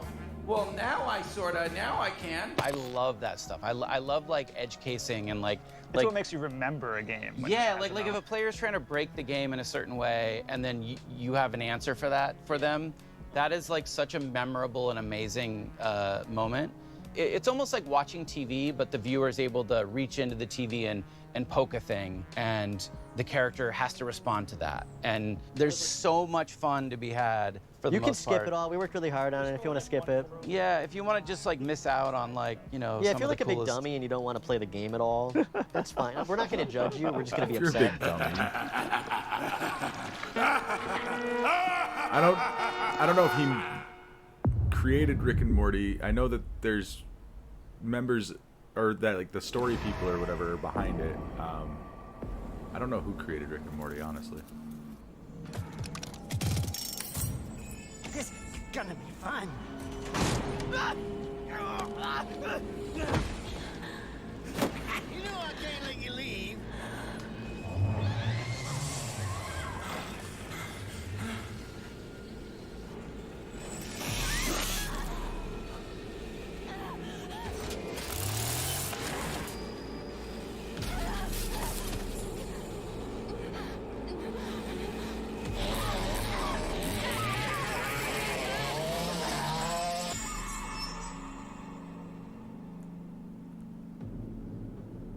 Okay, so another probably asymmetrical survival game.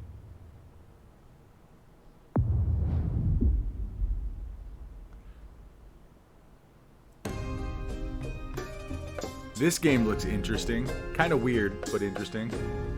Pentiment is a narrative adventure game set in 16th century Bavaria, which is part of the Holy Roman Empire. You play a character named Andreas Mahler, who is an artist working at a Benedictine abbey. He gets involved in a series of murders and scandals and tries to unravel them over a period of about 25 years. The name Pentiment, it is specifically referring to paintings in which there's an older painting underneath the painting that you see on the top. And if you scrape away the top layer, you see what was left behind. This has a bunch of significance. Obviously, you're playing a painter, but also it has a lot of significance to the idea of history kind of being covered and uncovered over time. When I saw narrative-driven games with really distinctive art styles, I was inspired to make a historical game that focused on the unique art style of the early modern period that was really driven by the relationships between characters and the stories that played out over time.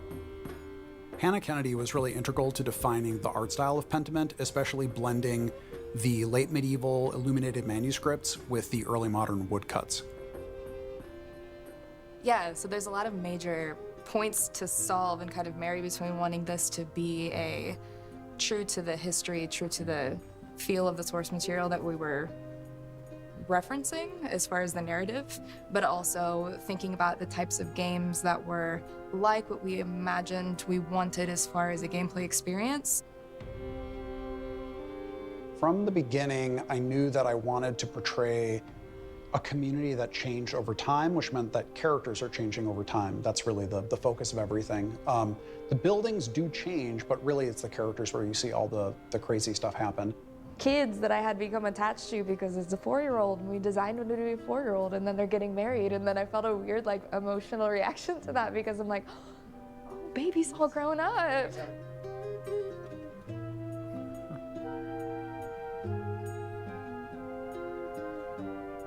I think the 16th century has always been really interesting to me because it was a time of such social upheaval in Europe. I think when we look at social change in the past, it seems like it's a thing that always happens outside of our time. But right now, I think we're maybe more aware than ever that social change is happening constantly, and people are always struggling with it. It's always a difficult process. And so I hope that by looking at people from the past, we can see that even though the setting might be different and the specific issues might be different, ultimately we always struggle with social change.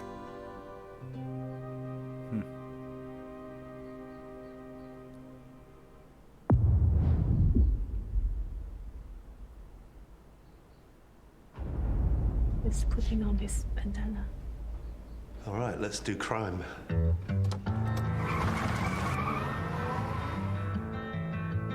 This is such a bad idea. All you had to do was keep your mouth shut! I'm gonna override this. Is your life mission to cause harm? Yeah. This is my favorite shot of the whole game, this one.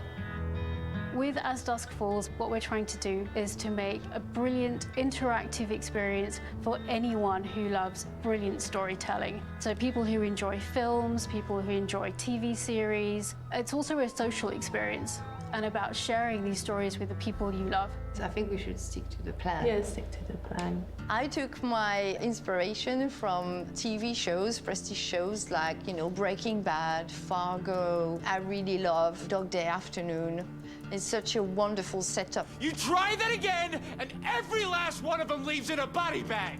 When you write for interactive stories, it's all about the stakes. You want big I choices, really like the the art tentpole style on ones this one. that I'm everyone not sure about will the gameplay, remember but I do like from the the art chapter style. they played. But also you weave in the smaller stakes, the drama bit, like the relationships. Are you gonna stay married?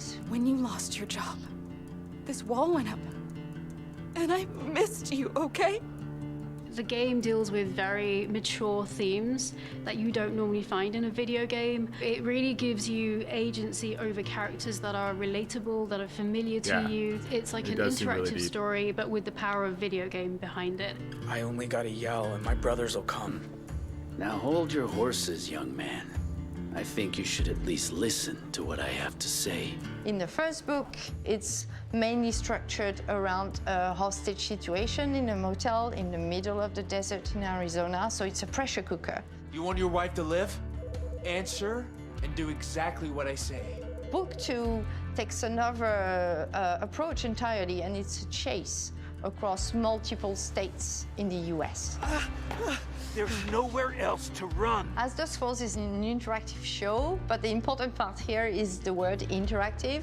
The players are very much needed to help the character on their journey and decide what's going to happen to them, help them grow and change. It's not like there's one golden path. There's so many different ways through the story.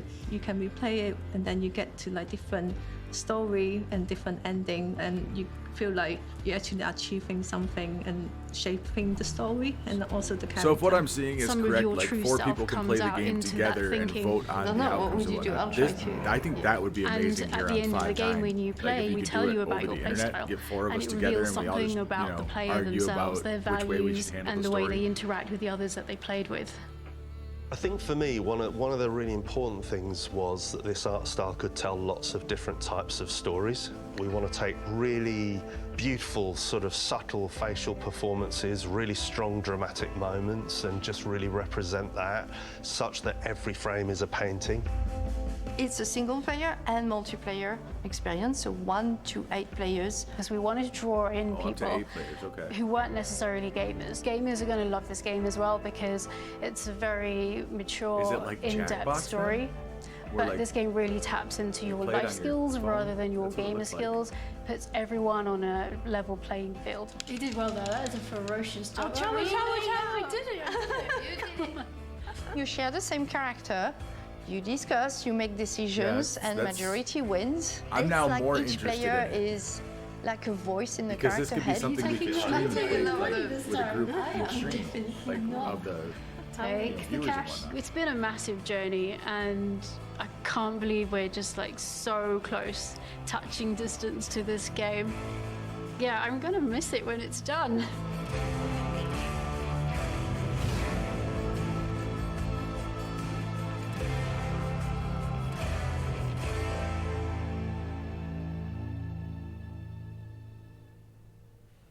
Okay.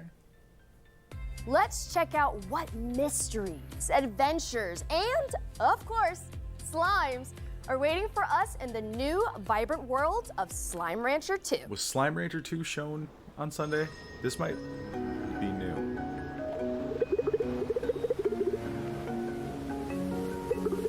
Yeah, with others, I think it could be a really cool experience.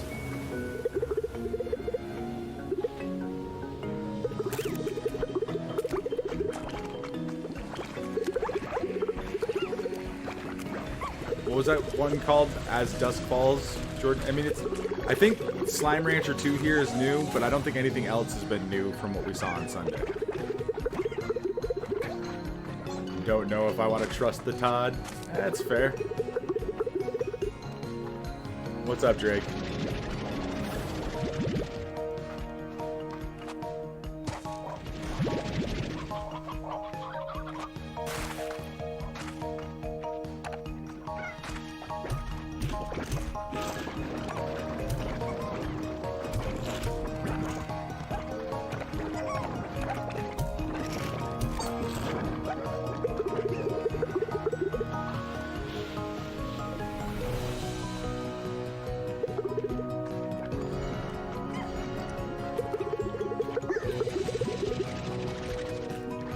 Yeah.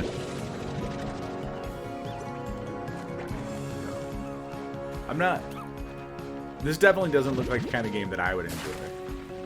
But I think my wife would love this game.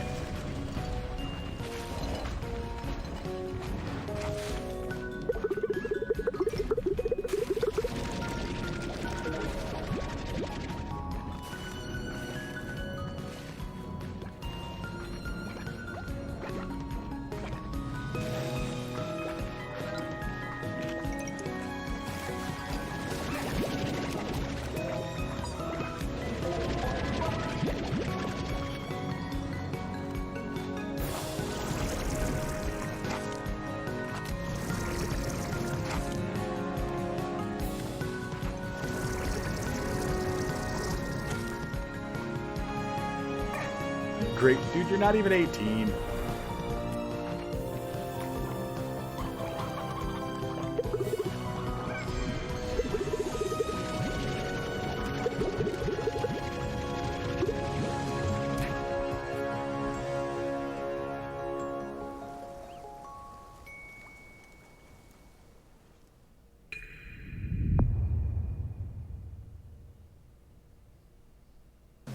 All right, time to get going. First trip in a while. Put this in here. Australia. Passport. I need a passport. Where's my passport? Passport. Ah.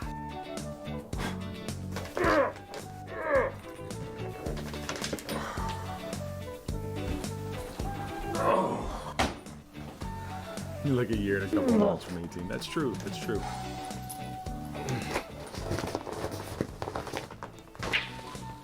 All right. Where's my Uber? All right, let's go.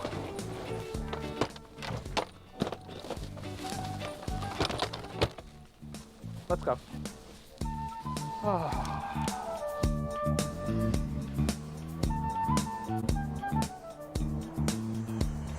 This started an hour ago. It's got about another half hour to go. Welcome back to Melbourne. It is so great to be here in person. Get ready for the showcase. Uber Simulator, here we go. Yeah, I'd do that. Why not?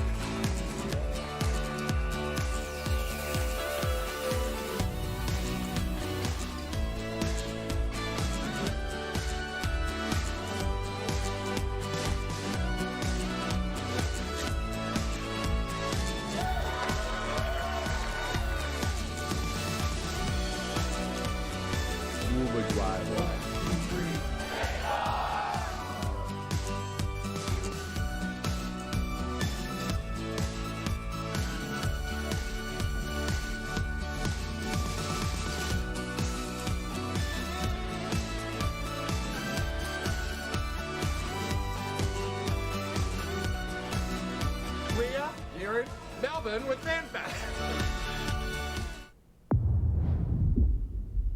Yes, this is one I wanted to hear more about.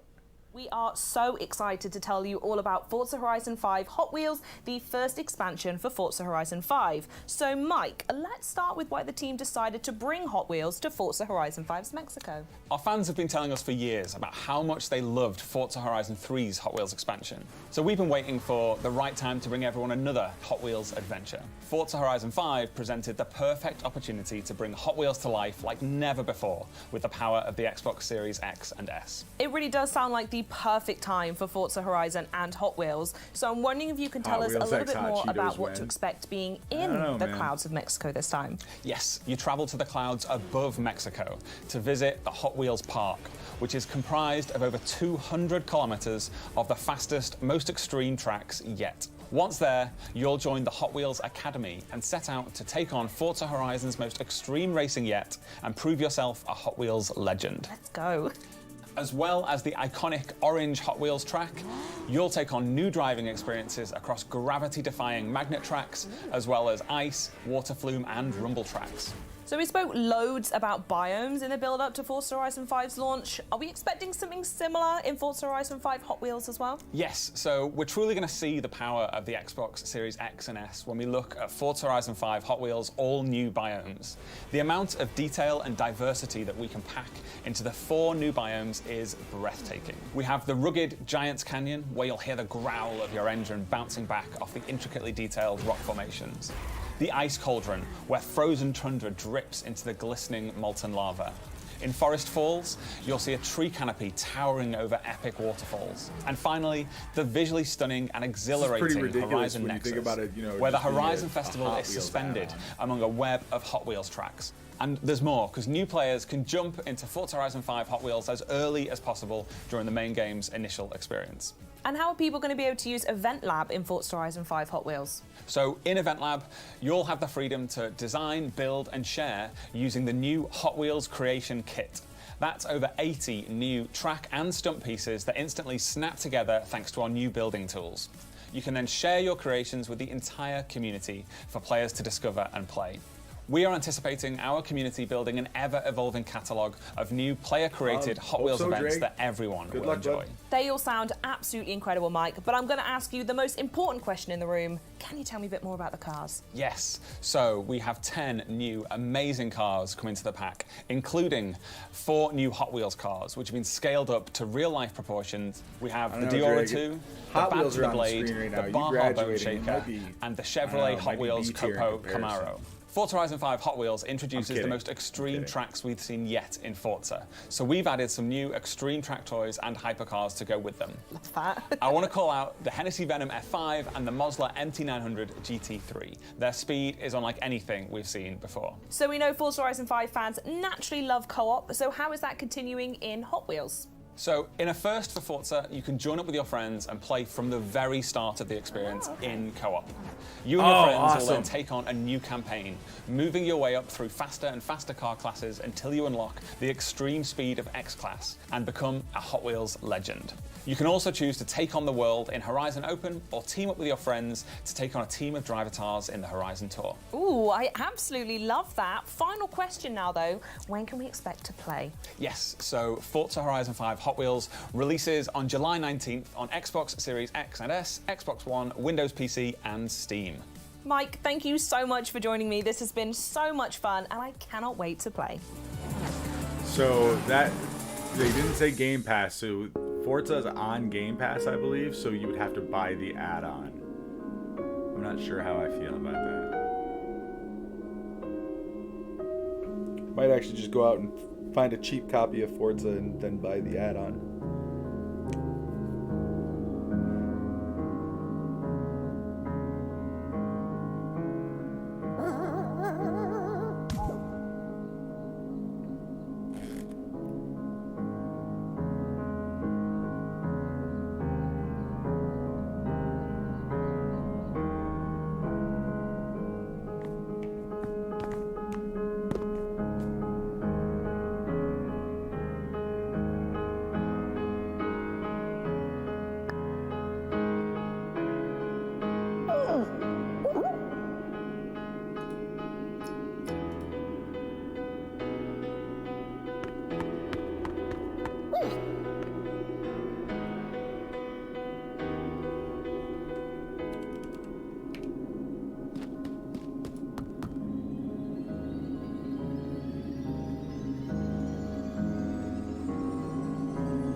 Okay.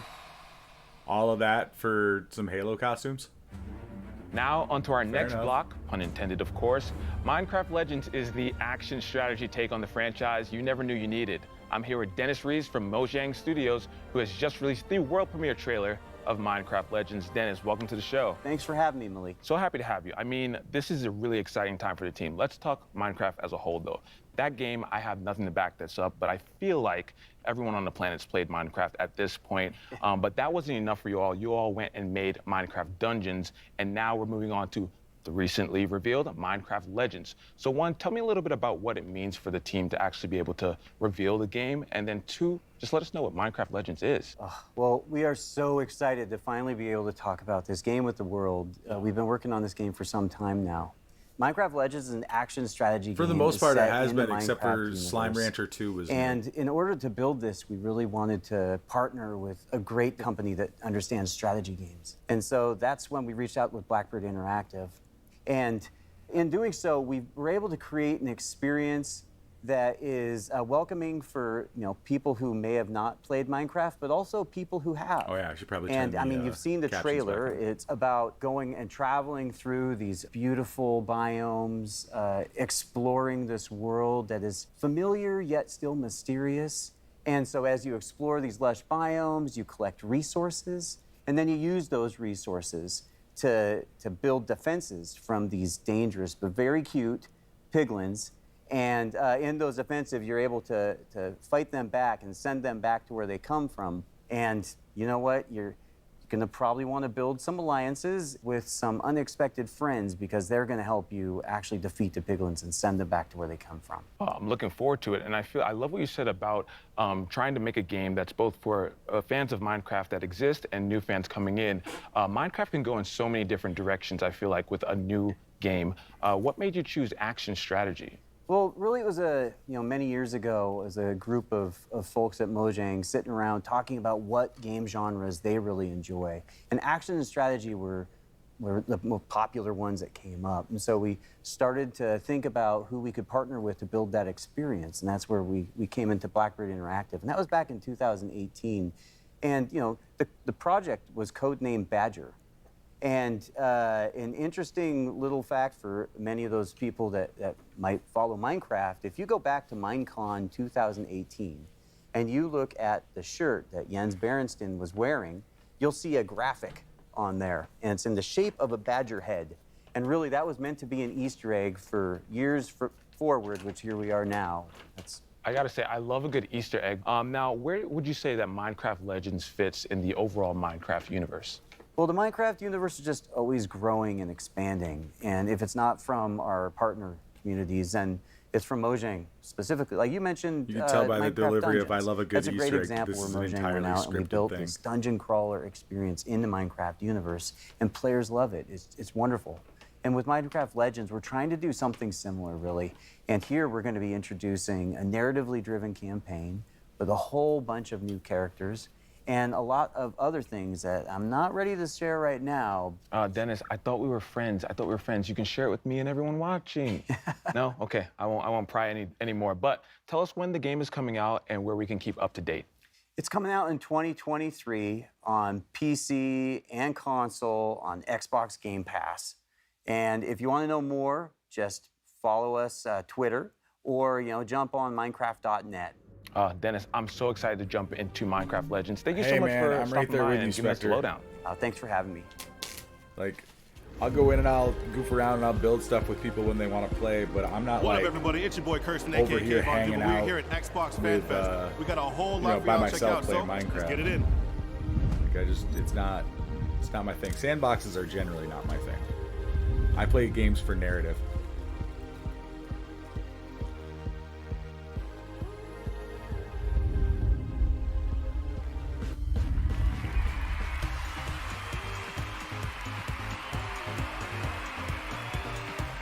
They asked me what year Halo came out, won this sweet jersey. I couldn't believe when I was here on site that I would get to meet the real Master Chief. Experience here, out of this world. It was really cool to see. I'm gonna go get my nails done because they have a nail station and these things need to be painted. Redfall looks dynamite, and come on, Diablo 4. Oh, it's so. Why are you so gruesome? All bloody things. No, but it's great. What a day we had today. Thank you, everybody, for showing up to Xbox Fan Fest Toronto. Had a lot of fun, saw a lot of games. Great experiences overall. Catch you in the next one. Here we come. Are you ready for more? Standing that thing we got. Coming in real hot. We breaking down the ground. Whether you ready or not. Start it up. Now, Spectre, I agree with you for the most part, but there are some games that have mediocre story where the gameplay just makes them amazing. Like, or at least heightens the experience. Like Fallout 4. Fallout 4's story is trash. Like, I'm a huge Fallout fan, but I'm just gonna call it like I see it. But the gameplay of Fallout 4 is good enough where it's still a good game.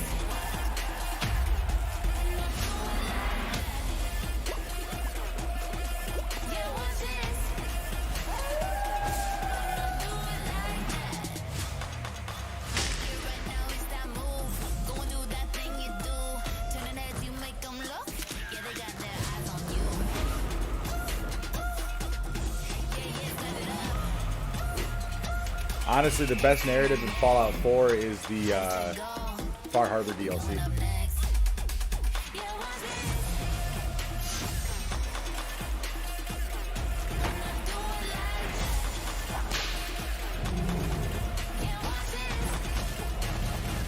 Lots of people are excited for that Silk Song. I guess Hollow Knight's a pretty good game, huh?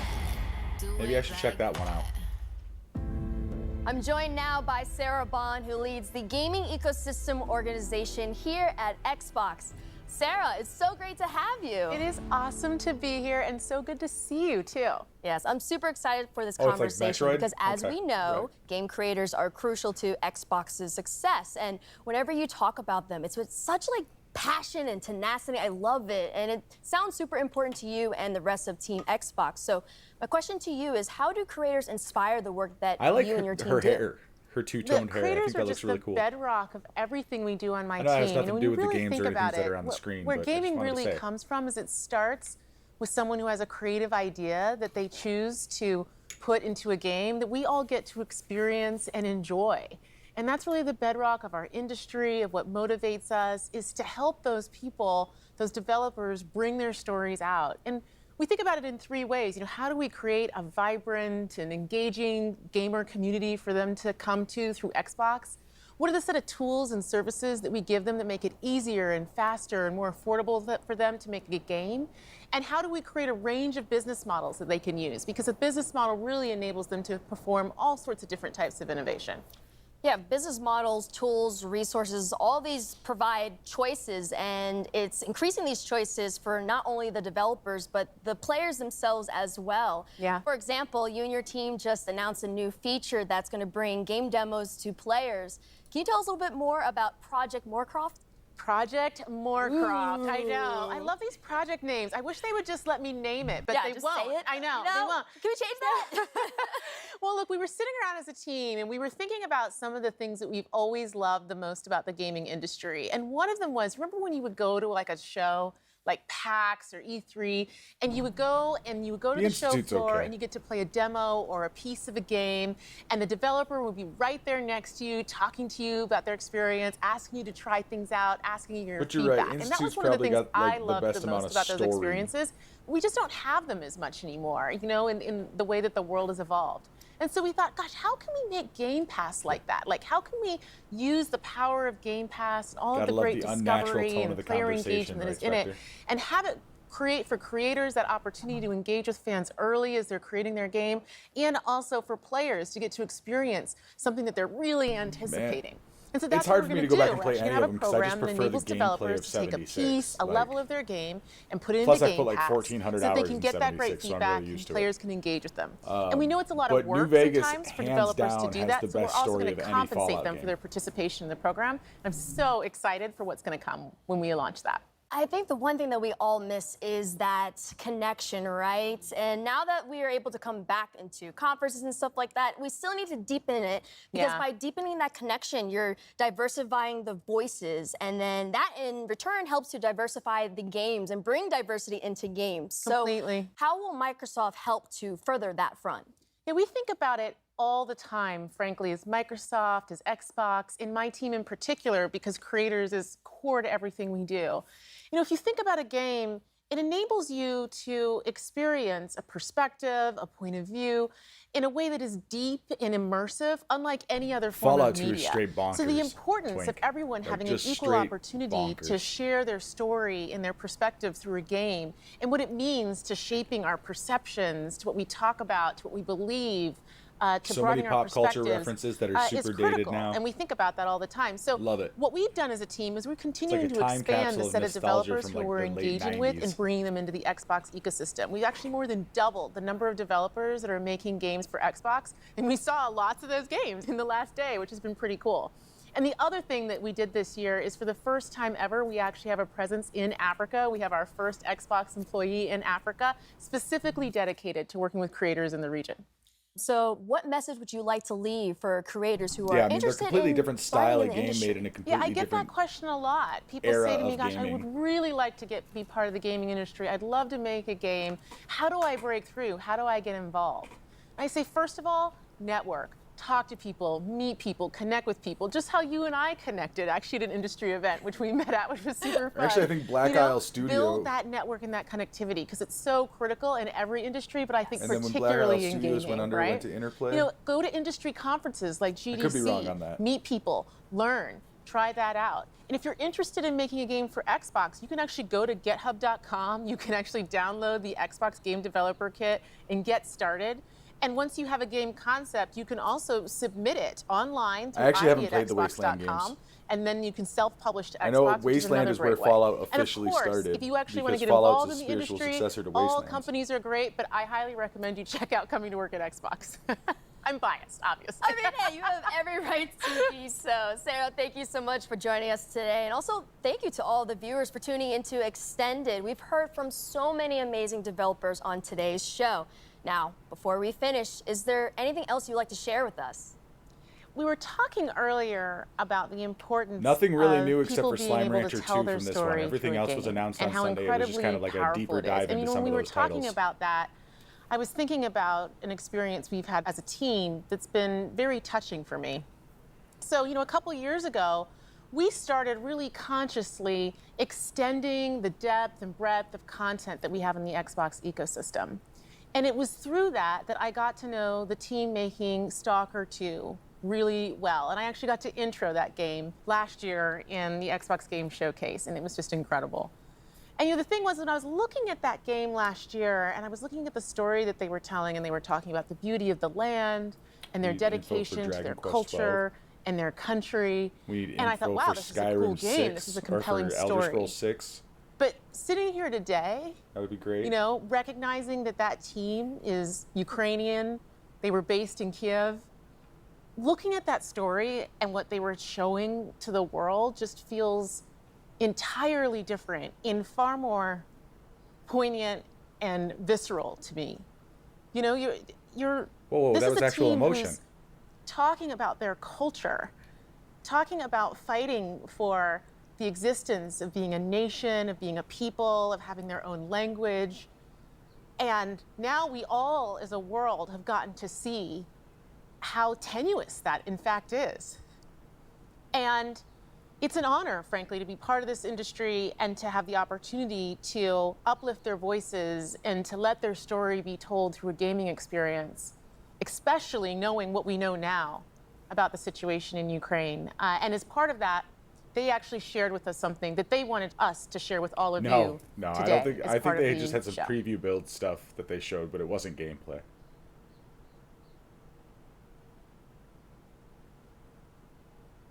Viewer discretion is advised. 1-1-3. Yes.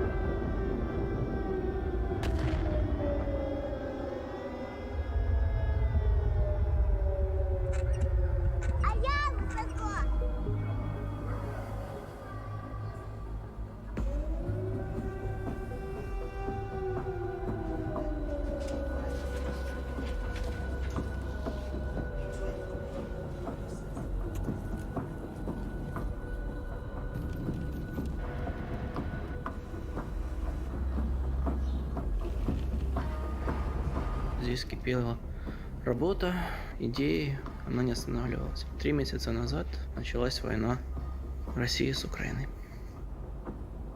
Що код робочий день починається тривоги. Під час сильних обстрілів ми біжимо в укриття. Це переноска для мого кота, який загинув ще в перший тиждень війни. Виходиш вечором, сирена, виходиш днем, сирена.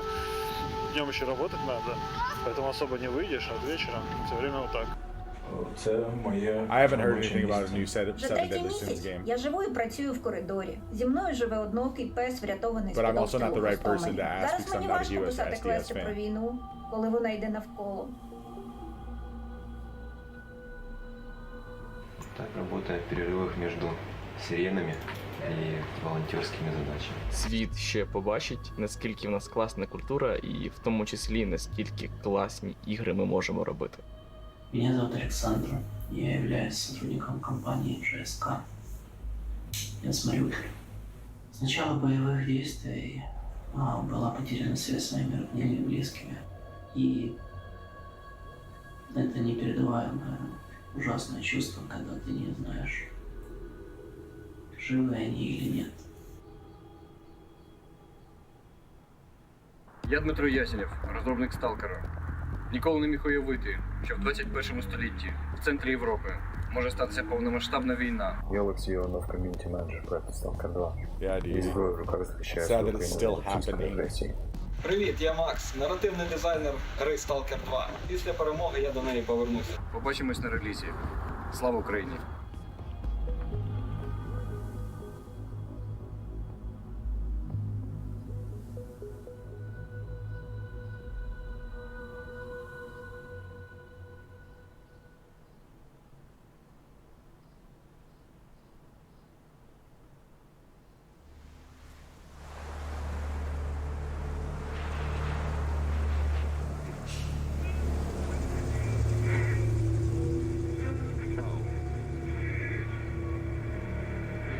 Last question, Shout out to Dr. these nations Dalek. who keep Are working you on sure their the game during this perimeter time. surrounding Absolutely. the zone is really enough?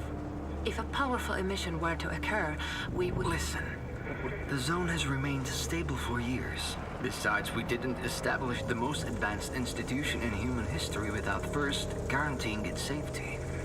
As the head of the Scientific Institute for Research of the Chernobyl area, or CERC for short, I believe the wonders that we will bring to the world far outweigh the potential risks. How big are these risks exactly? The zone reveals a whole new world. We can stick with the old one, fearing change. But tell me, do you want our descendants to remember us as cowards? That looks awesome. Or as those who dared to venture forward to a new, better humanity?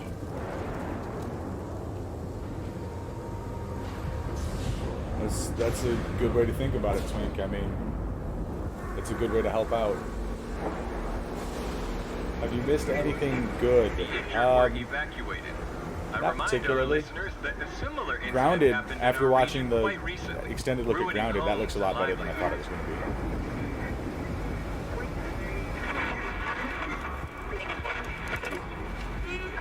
However, city officials urge people to stay calm, assuring them the situation is totally under control.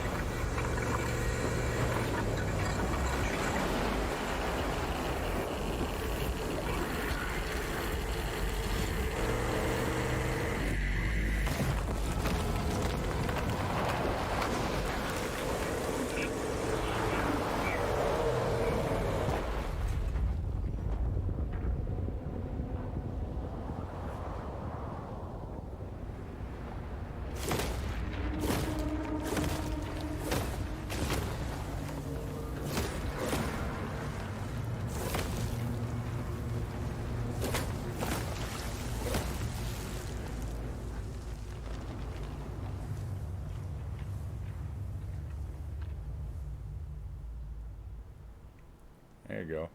So I think that and Slime Rancher 2 were the only two new things that were announced today.